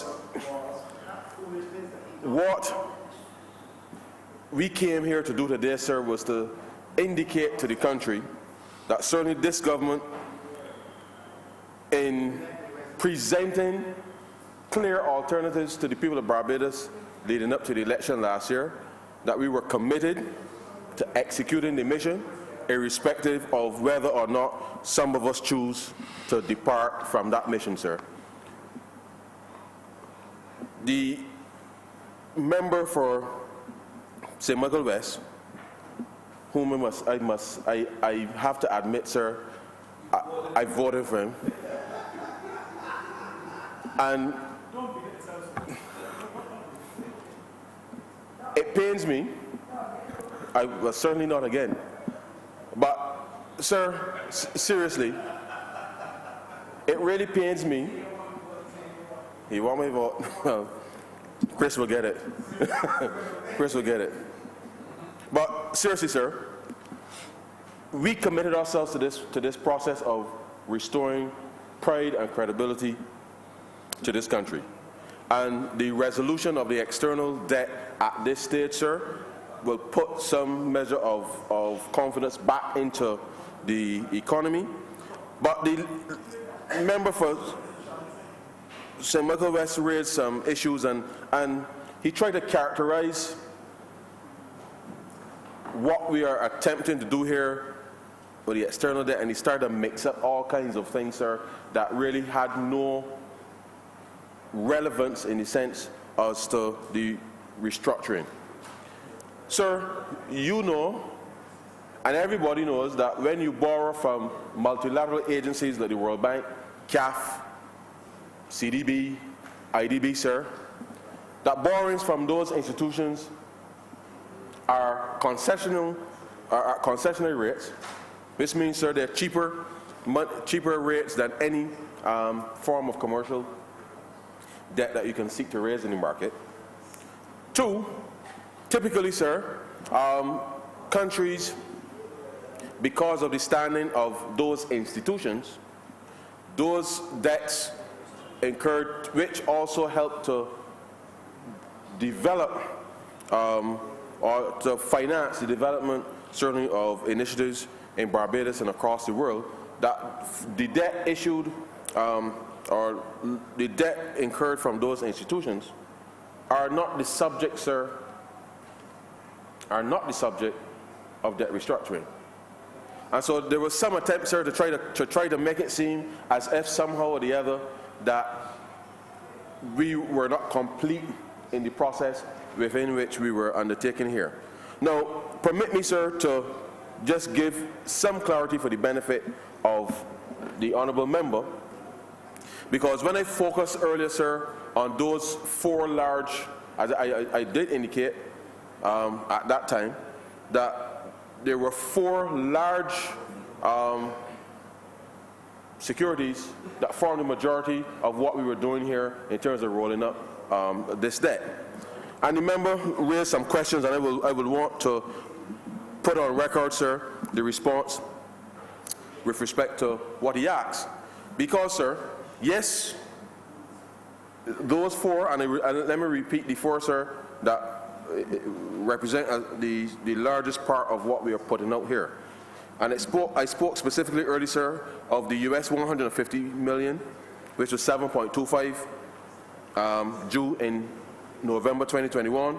The US 200 million, sir, that was at 7% due on the 4th of August 2022.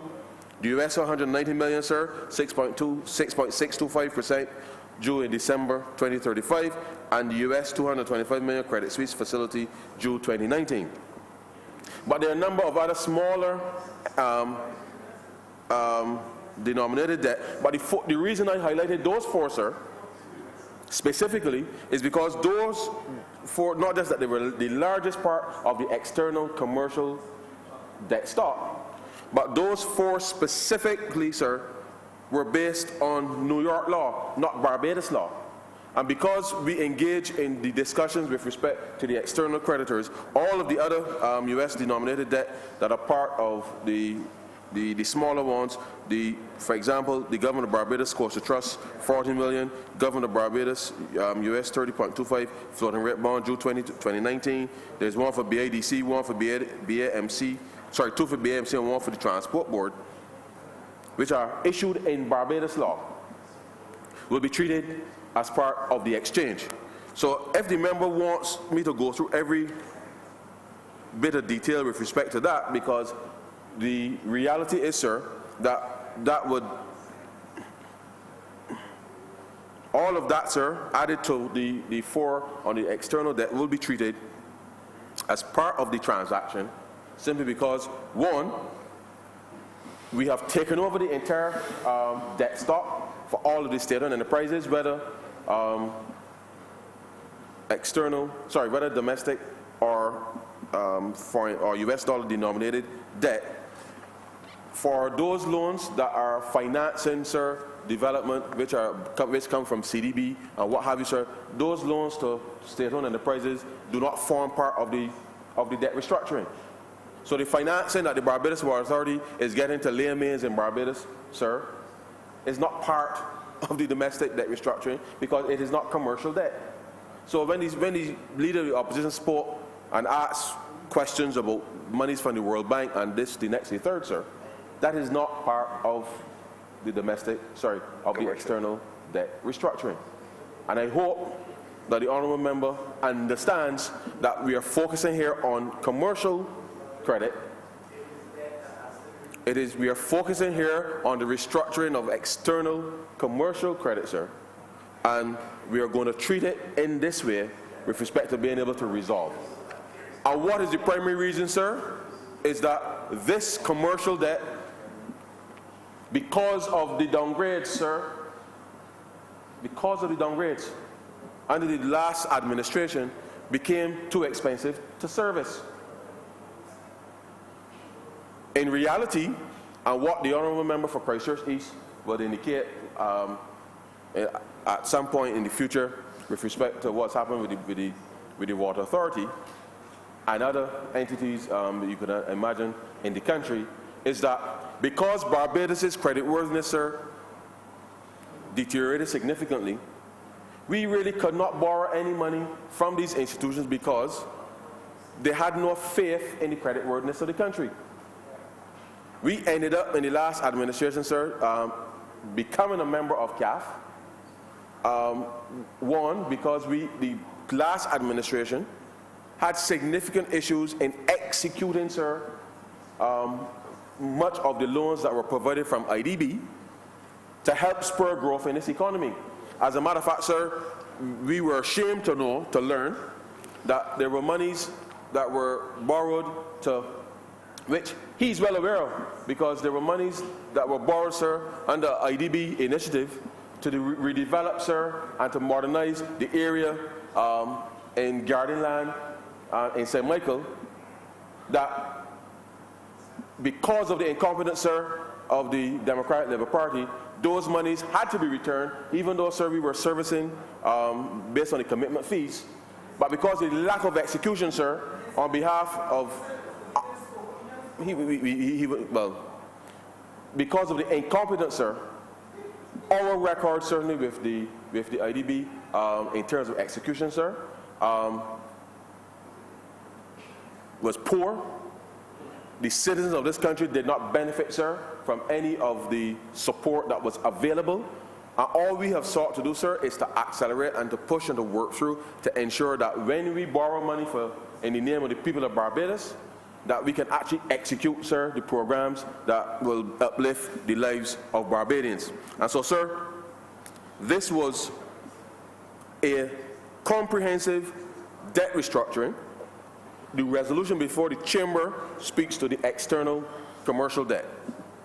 And therefore, there ought to be no conflation, sir, with respect to the commercial debt and any debt that's issued by international financial institutions of a multilateral nature.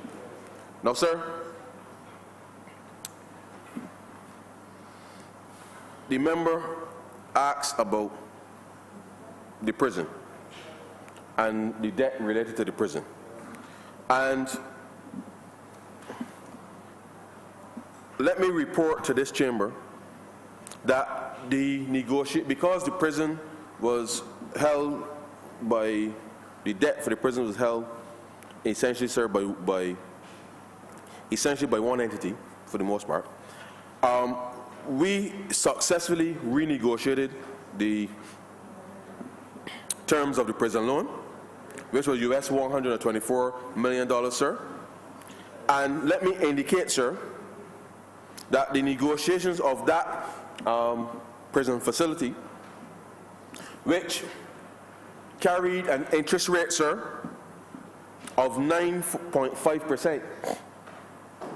9.5%. The government of Barbados, sir, has successfully renegotiated the prison financing facility, where during the period of the program, sir, which is 4 years from October 1st of last year, this government will be paying an interest rate, sir, of 2% for the next 4 years, and then 4%, sir, thereafter, which represents, sir, a significant reduction in the interest cost as it relates to the renegotiation of the prison facility. And so, sir, this is not just an exercise in futility, sir. This is delivering the results that we laid out, sir, with respect to how we are going to focus on the debt. What, sir, and I want to just to pivot slightly, sir, and indicate that the government of Barbados has not only just engaged in debt negotiations. We have gone through a number of the state-owned enterprises, sir, as well, and renegotiated, sir, a number of those contractual arrangements to renegotiate the monies that were being paid through those contracts to reduce them in the same manner, sir, as we have done with respect to the debt. And we have done that at the BWA, we've done it at sanitation, we've done it at Transport Board, sir, and we shall continue. Because it is important, sir, that the public understands that this is a comprehensive restructuring of the way that government has financed its operations to ensure that, one, the mandate of these state-owned enterprises, but that government, central government, is able to deliver on a program, sir, on a program that would see the citizens benefit from the level of taxation that they pay, commensurate with a quality service that they would expect to be delivered. And so this, sir, has meant that as we execute the debt offer, the debt exchange, sorry, that we will be in a position, sir, to determine going forward how we manage to pay down our debt stock. We've done it on the domestic side, and the leader of the opposition spoke to the situation with pensioners. But, sir, you know what is missing from the certainly, perhaps conveniently so, from the mind of the leader of the opposition, is that unlike previous debt that was issued in this country, these new bonds that we have issued on the domestic side will pay, sir, and certainly as it relates to pensioners, will pay interest and principal on a quarterly basis. Okay. On a quarterly basis, sir. Which means that pensioners in Barbados will, for the first time, not have to wait 15 years or 20 years to get back their money, sir. So since we launched the domestic debt restructuring last year, and as order number 7 speaks to the validation bill of what we did, sir, we did that 50,000 prepayment, sir, to advance to those pensioners with those significant holdings. But the structure of the new bonds that we have issued, sir, is very different from what obtained before. Because the original bonds that were held by the public, sir, prior to October of last year, only paid interest twice a year, and then you have to wait until the end of the period, whether it's 5 years, 10 years, 20 years, sir, when the bond matured, to get back that principal. And therefore, when the leader of the opposition refers to elderly persons having to wait 15 years to get their money, sir, that is not so. Because we are giving everyone, but certainly in the case of the pensioners, with the advance prepayments that we made, on a quarterly basis, sir, they will be receiving interest and principal. Admittedly, sir, for those who are not retired, the grace period, sir, of the next 4 years will only see interest being paid quarterly. And then thereafter, the commencement of the repayment of principal, such that the amortization schedule, sir, will see persons getting a greater level of cash flow from the bonds that they now hold under the debt restructuring, so that no person, sir, will be disadvantaged or having to wait, sir, 15 years in order to get back all of their money. We will be periodically, sir, giving people their interest as well as the principal back, so that people can live comfortably in this country, sir. And that is what a responsible government faced with a crisis has responded to ensure that persons in this country, especially those who may be the most vulnerable, will be able to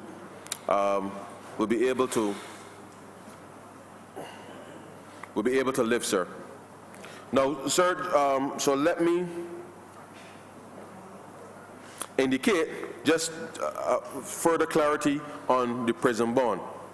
Because when I spoke earlier, sir, I spoke about the actual, I forgot to mention the accrued interest once once we have suspended debt, that the capitalization of the $16 million or so in interest actually brings a face value with respect to the prison facility to $140 million. The maturity date is the 15th of April 2029. The interest rate will be for 2% for the next 3 years, and then thereafter 4% until maturity.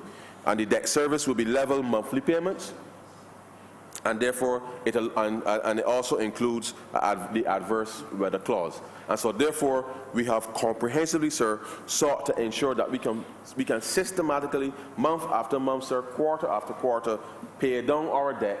And that is how, sir, we will be able to achieve over time the 60% to debt to GDP, because we are managing our debt down by running, sir, for the first time in many years, sir, fiscal surpluses, which we are running now, sir, to ensure that we can, one, not just pay our debt, but two, sir, continue to pay all of those arrears for income tax, all of those arrears, sir, for value-added tax, all of the arrears, sir, that built up with respect to the payment of goods and services for individuals and businesses that supplied government, sir. And that is what this government, sir, has committed itself to do. Now, sir, during the course of the extended fund facility with the International Monetary Fund, the government of Barbados will not, sir, require any financing from private creditors. All cash not generated from the primary surplus will be delivered from concessional sources. We are also, sir, focusing on ensuring that the medium-term financing requirements are, in fact, sustainable. And so the fiscal correction, as well as the dramatic reduction in the debt burden, helps obviously with the fiscal financing requirements, and we expect that to drop to about 50% of GDP per annum to between 3 to 10% of GDP. Now, sir, this is significant, because given the previous level of debt that we have built up, sir, that we would have built up over the course of the next 4 years or 3 years, sir, with respect to the EFF, based on what we had to pay before, we would have had to pay over the next 3 years, sir, 50% of our GDP in terms of debt. And what we're saying now is that based on how we have structured this, know that I'll have to give a more definitive answer at the conclusion of the debt restructuring, just to ensure that all the numbers are tallied up, sir. Then I'll give you an update with respect to the actual amount that will be due to be paid over the course. Just to reiterate that the relief that we spoke to with respect to the savings of 5 billion, approximately 5 billion over the next 3 years, 4 years, that quantum of release, sir, is significant in allowing us to be able to maintain stability in the economy. Of course, sir, by eliminating the lumpy balloon payments, sir, that were due certainly in 2021, over 2018 to 2022, then it means, sir, that this government has put the country in a position, sir, where we can preserve the value of the Barbados dollar, and therefore it will significantly reduce any drain on the building up of reserves. So as the Honourable Member for St. James Central indicated, as we have restructured the way that we are doing business as the government of Barbados, and the market is receiving the right signals with respect to the renewed confidence that people are seeing in Barbados, that we anticipate that with the acceleration of the inflows with respect to foreign direct investment, that we will be in a position, sir, to be able to adequately service our debts over the next few years, simply because of the country will be generating the level of payments and inflows that will help support those initiatives. Of course, sir, we at present, our debt to GDP, having restructured the domestic debt, is just about 118, let's call it 120% of GDP, approximately, down from 157, sir, when we took office last year. Now, I raise it at this point, sir, because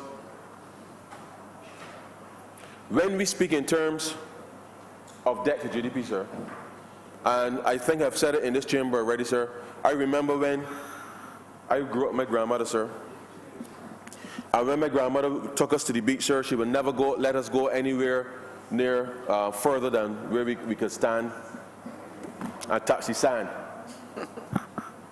And my grandmother was a simple woman, sir, but when I think about this concept of debt to GDP, it reminds me of that.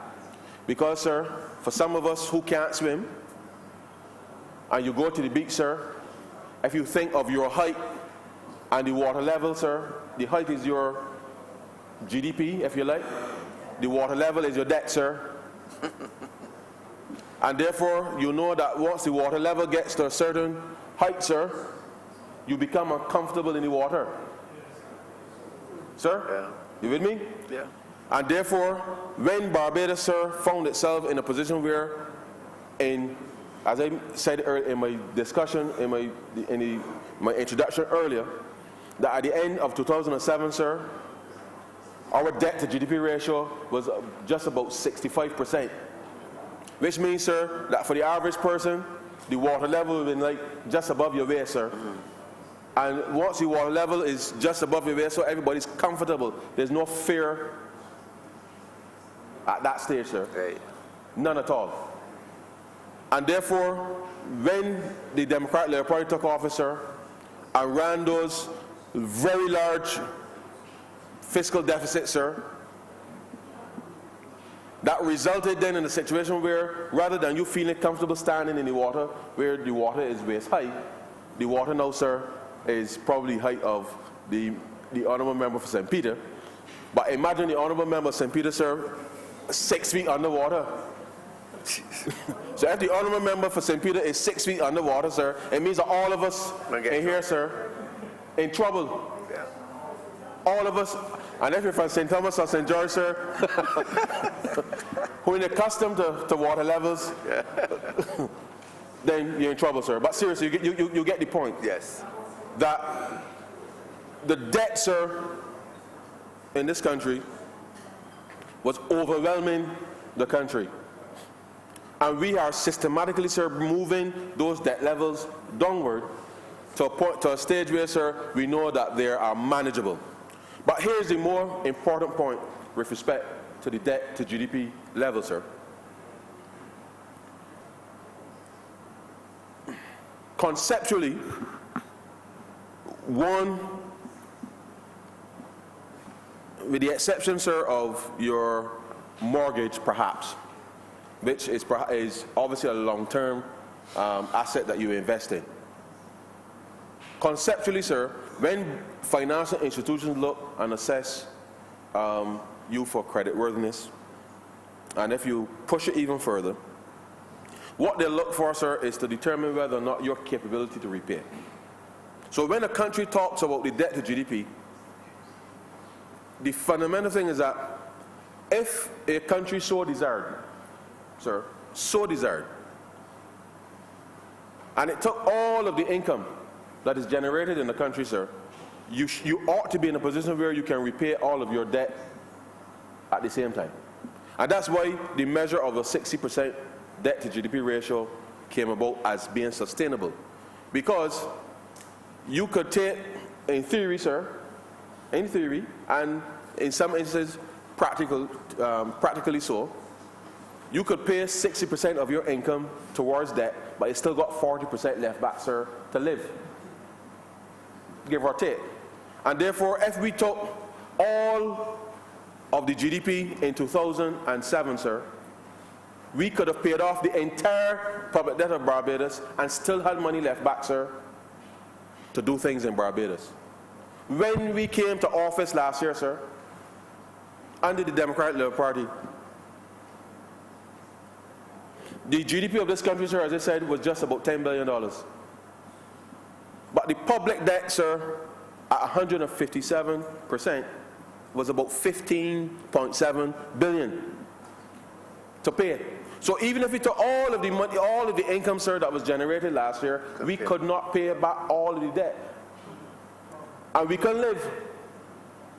Because we would have taken all the money that we generated, sir, and tried to pay debt, which clearly was not possible. And so the reason why we are pushing so hard, sir, to get back to a stage where our debt to GDP is 60% is because, as I mentioned, sir, when my grandmother went to the beach and you go to the water, sir, you got to be comfortable. And I think I take that very simple perspective in terms of how my grandmother approached the sea, from that perspective, and apply it to a situation where Barbados now have to be assured that their government will be circumspect and disciplined with respect to the management of the public finances, such that they don't ever put us in a situation where we are steering down a cliff in free fall, according to the Honourable Member for St. Peter, because that is precisely what the country was going through, sir. Nothing made sense in this country. People couldn't understand why they couldn't get paid the tax refunds. People couldn't understand why they couldn't get paid when they supply goods and services to the government, sir. People couldn't understand why it is that the roads were in the state that they were in, sir. And sir, it defies logic that we have incurred twice. We doubled the debt, sir, in a decade, but there is simply no new infrastructure that one can associate with that increase in debt. Now, sir, we have taken the responsibility for fixing the problem. We did. And we are on course, sir, to bringing this part to resolution. And I want to thank, certainly, sir, the Honourable, the members of the Chamber for their contribution, because I believe, sir, that through our interventions, we've been able to clarify for the public, sir, the urgency with respect to why we took the decision at the time. We also articulated, sir, what was at stake, because let me remind the public through you, sir, that on June 1st, when we announced that we were embarking on a comprehensive debt restructuring, that the primary focus, sir, at that time, on both the domestic as well as the external side, was that we had to save the Barbados dollar, and that we will do everything possible to ensure that the burden of any adjustment was going to be shared as equitably as possible. And having done so, we have sought to as it relates to pensioners, ensure that pensioners were not disadvantaged because of the withdrawal of income. We have reintroduced a new type of bond that allows for those pensioners to start getting their principals and interest earlier, whilst others who obviously, sir, invested for the long term, the grace period upon which is 4 years before the principal is repaid, and that allows us, sir, to have the space to be able to help deliver and build out the rest of the economy, sir. That really and truly, given the doubling of debt over the last 10 years, it meant that really and truly, rather than our GDP, sir, was just short of 10 billion in 2007, it was 9.9 billion at the end of 2007. Last year, sir, it was just over $10 billion. So it meant, sir, that we doubled our GDP, but our economy remained flat. But typically, sir, if you're going to double your GDP, it means that, double your debt. It should have resulted, sir, in your GDP expansion such that it maintained your level of debt to GDP around that 60% mark. And the previous administration, sir, failed to use the resources that it had available to it to give hope to the young people of Barbados. And this government, sir, intends to ensure that we do every single thing that we can, sir, to help mobilize and put young people back to work so that the rest of the economy can start to breathe, sir, some relief. So that the grandmothers and the grandfathers, sir, at home can feel a sense of pride that their grandchildren, sir, are becoming young men and young women and being responsible, sir, citizens in the communities. So that the household income, sir, can also rise and give some relief with respect to the financial situation of those households, because it is important, sir, it is important that as we go forward, that the young people of Barbados see that it is in their interest and in their families' interest, sir, to ensure that Barbados, sir, gets back on track and remains on track, sir. Now, sir, I hope that I have been able to give some further clarity to some of the queries from the Honourable Member for St. Michael West. The passing of this resolution, sir, as I said, allows us then to conduct the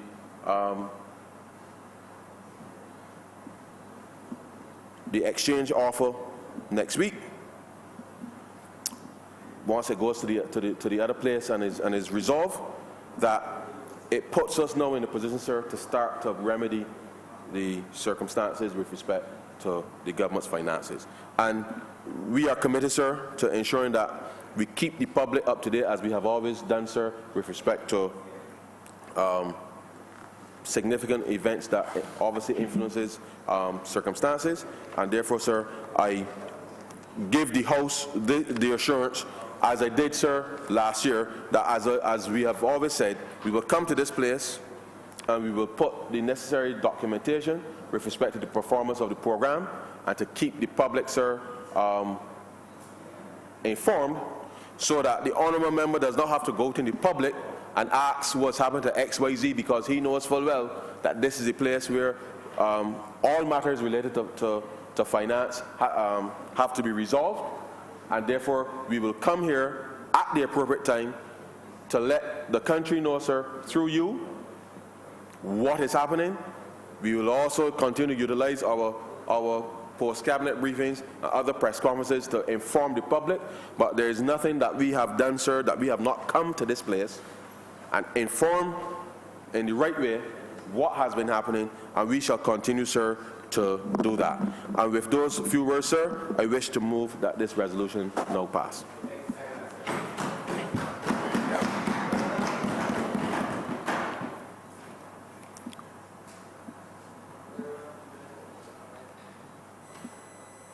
those honourable members in favour say aye.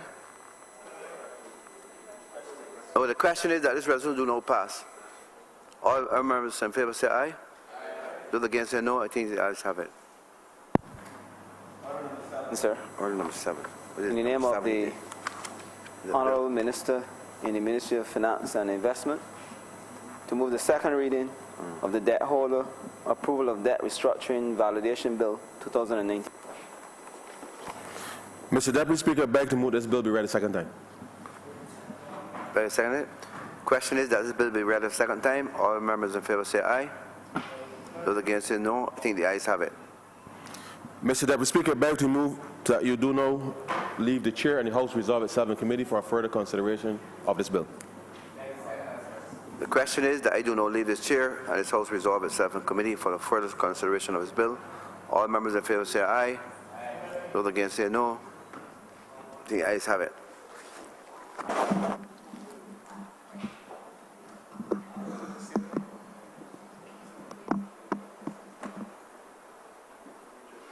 This House is now in committee. Clause 1. Madam Chair, I beg to move that clause 1 stand part. Question is that clause 1 stand part. All honourable members in favour, please say aye. All honourable members in favour, please say aye. All honourable members against, please say nay. Methinks the ayes have it. Clause 2. Madam Chair, I beg to move that clause 2 stand part. Question is that clause 2 stand part. All honourable members in favour, please say aye. All honourable members against, please say nay. Methinks the ayes have it. Clause 3. Madam Chair, I beg to move that clause 3 stand part. Beg to second that. Question is that clause 3 stand part. All honourable members in favour, please say aye. Aye. Anytime today. Aye. All honourable members against, please say nay. Methinks the ayes have it. Report. Madam Chair, I beg to move that you report to His Honour the Deputy Speaker the passing of one bill in committee. Beg to second that. Question is that I do not report to the Honourable Deputy Speaker the passing of one bill in committee. All honourable members in favour, please say aye. Aye. All honourable members against, please say nay. Methinks the ayes have it.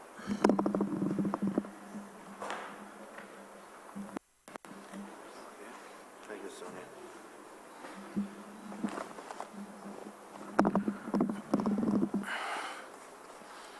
The chairman of committee has reported to me the passing of one bill in committee. Mr. Deputy Speaker, I beg to move that this bill be read a third time. Beg to second that. The question is that this bill be read a third time. All those honourable members in favour say aye. Aye. Those against say no. Methinks the ayes have it. Mr. Deputy Speaker, I beg to move that this bill be passed and cited as the Debt Holder Approval of Debt Restructuring Validation Act 2019. Second.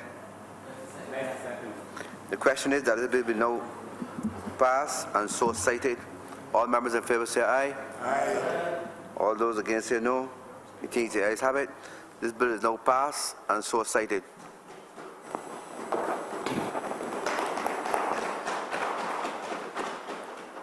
Member for St. Michael South East. Mr. Speaker, I beg to move the suspension of this sitting. How much time you need? 10 minutes? Until 6:15 p.m. Can we have a seconder, please? The question is that this House be now suspended until 6:15 today. All members in favour say aye. Aye. Those against say no. I think the ayes have it. You know, suspended until 6:15.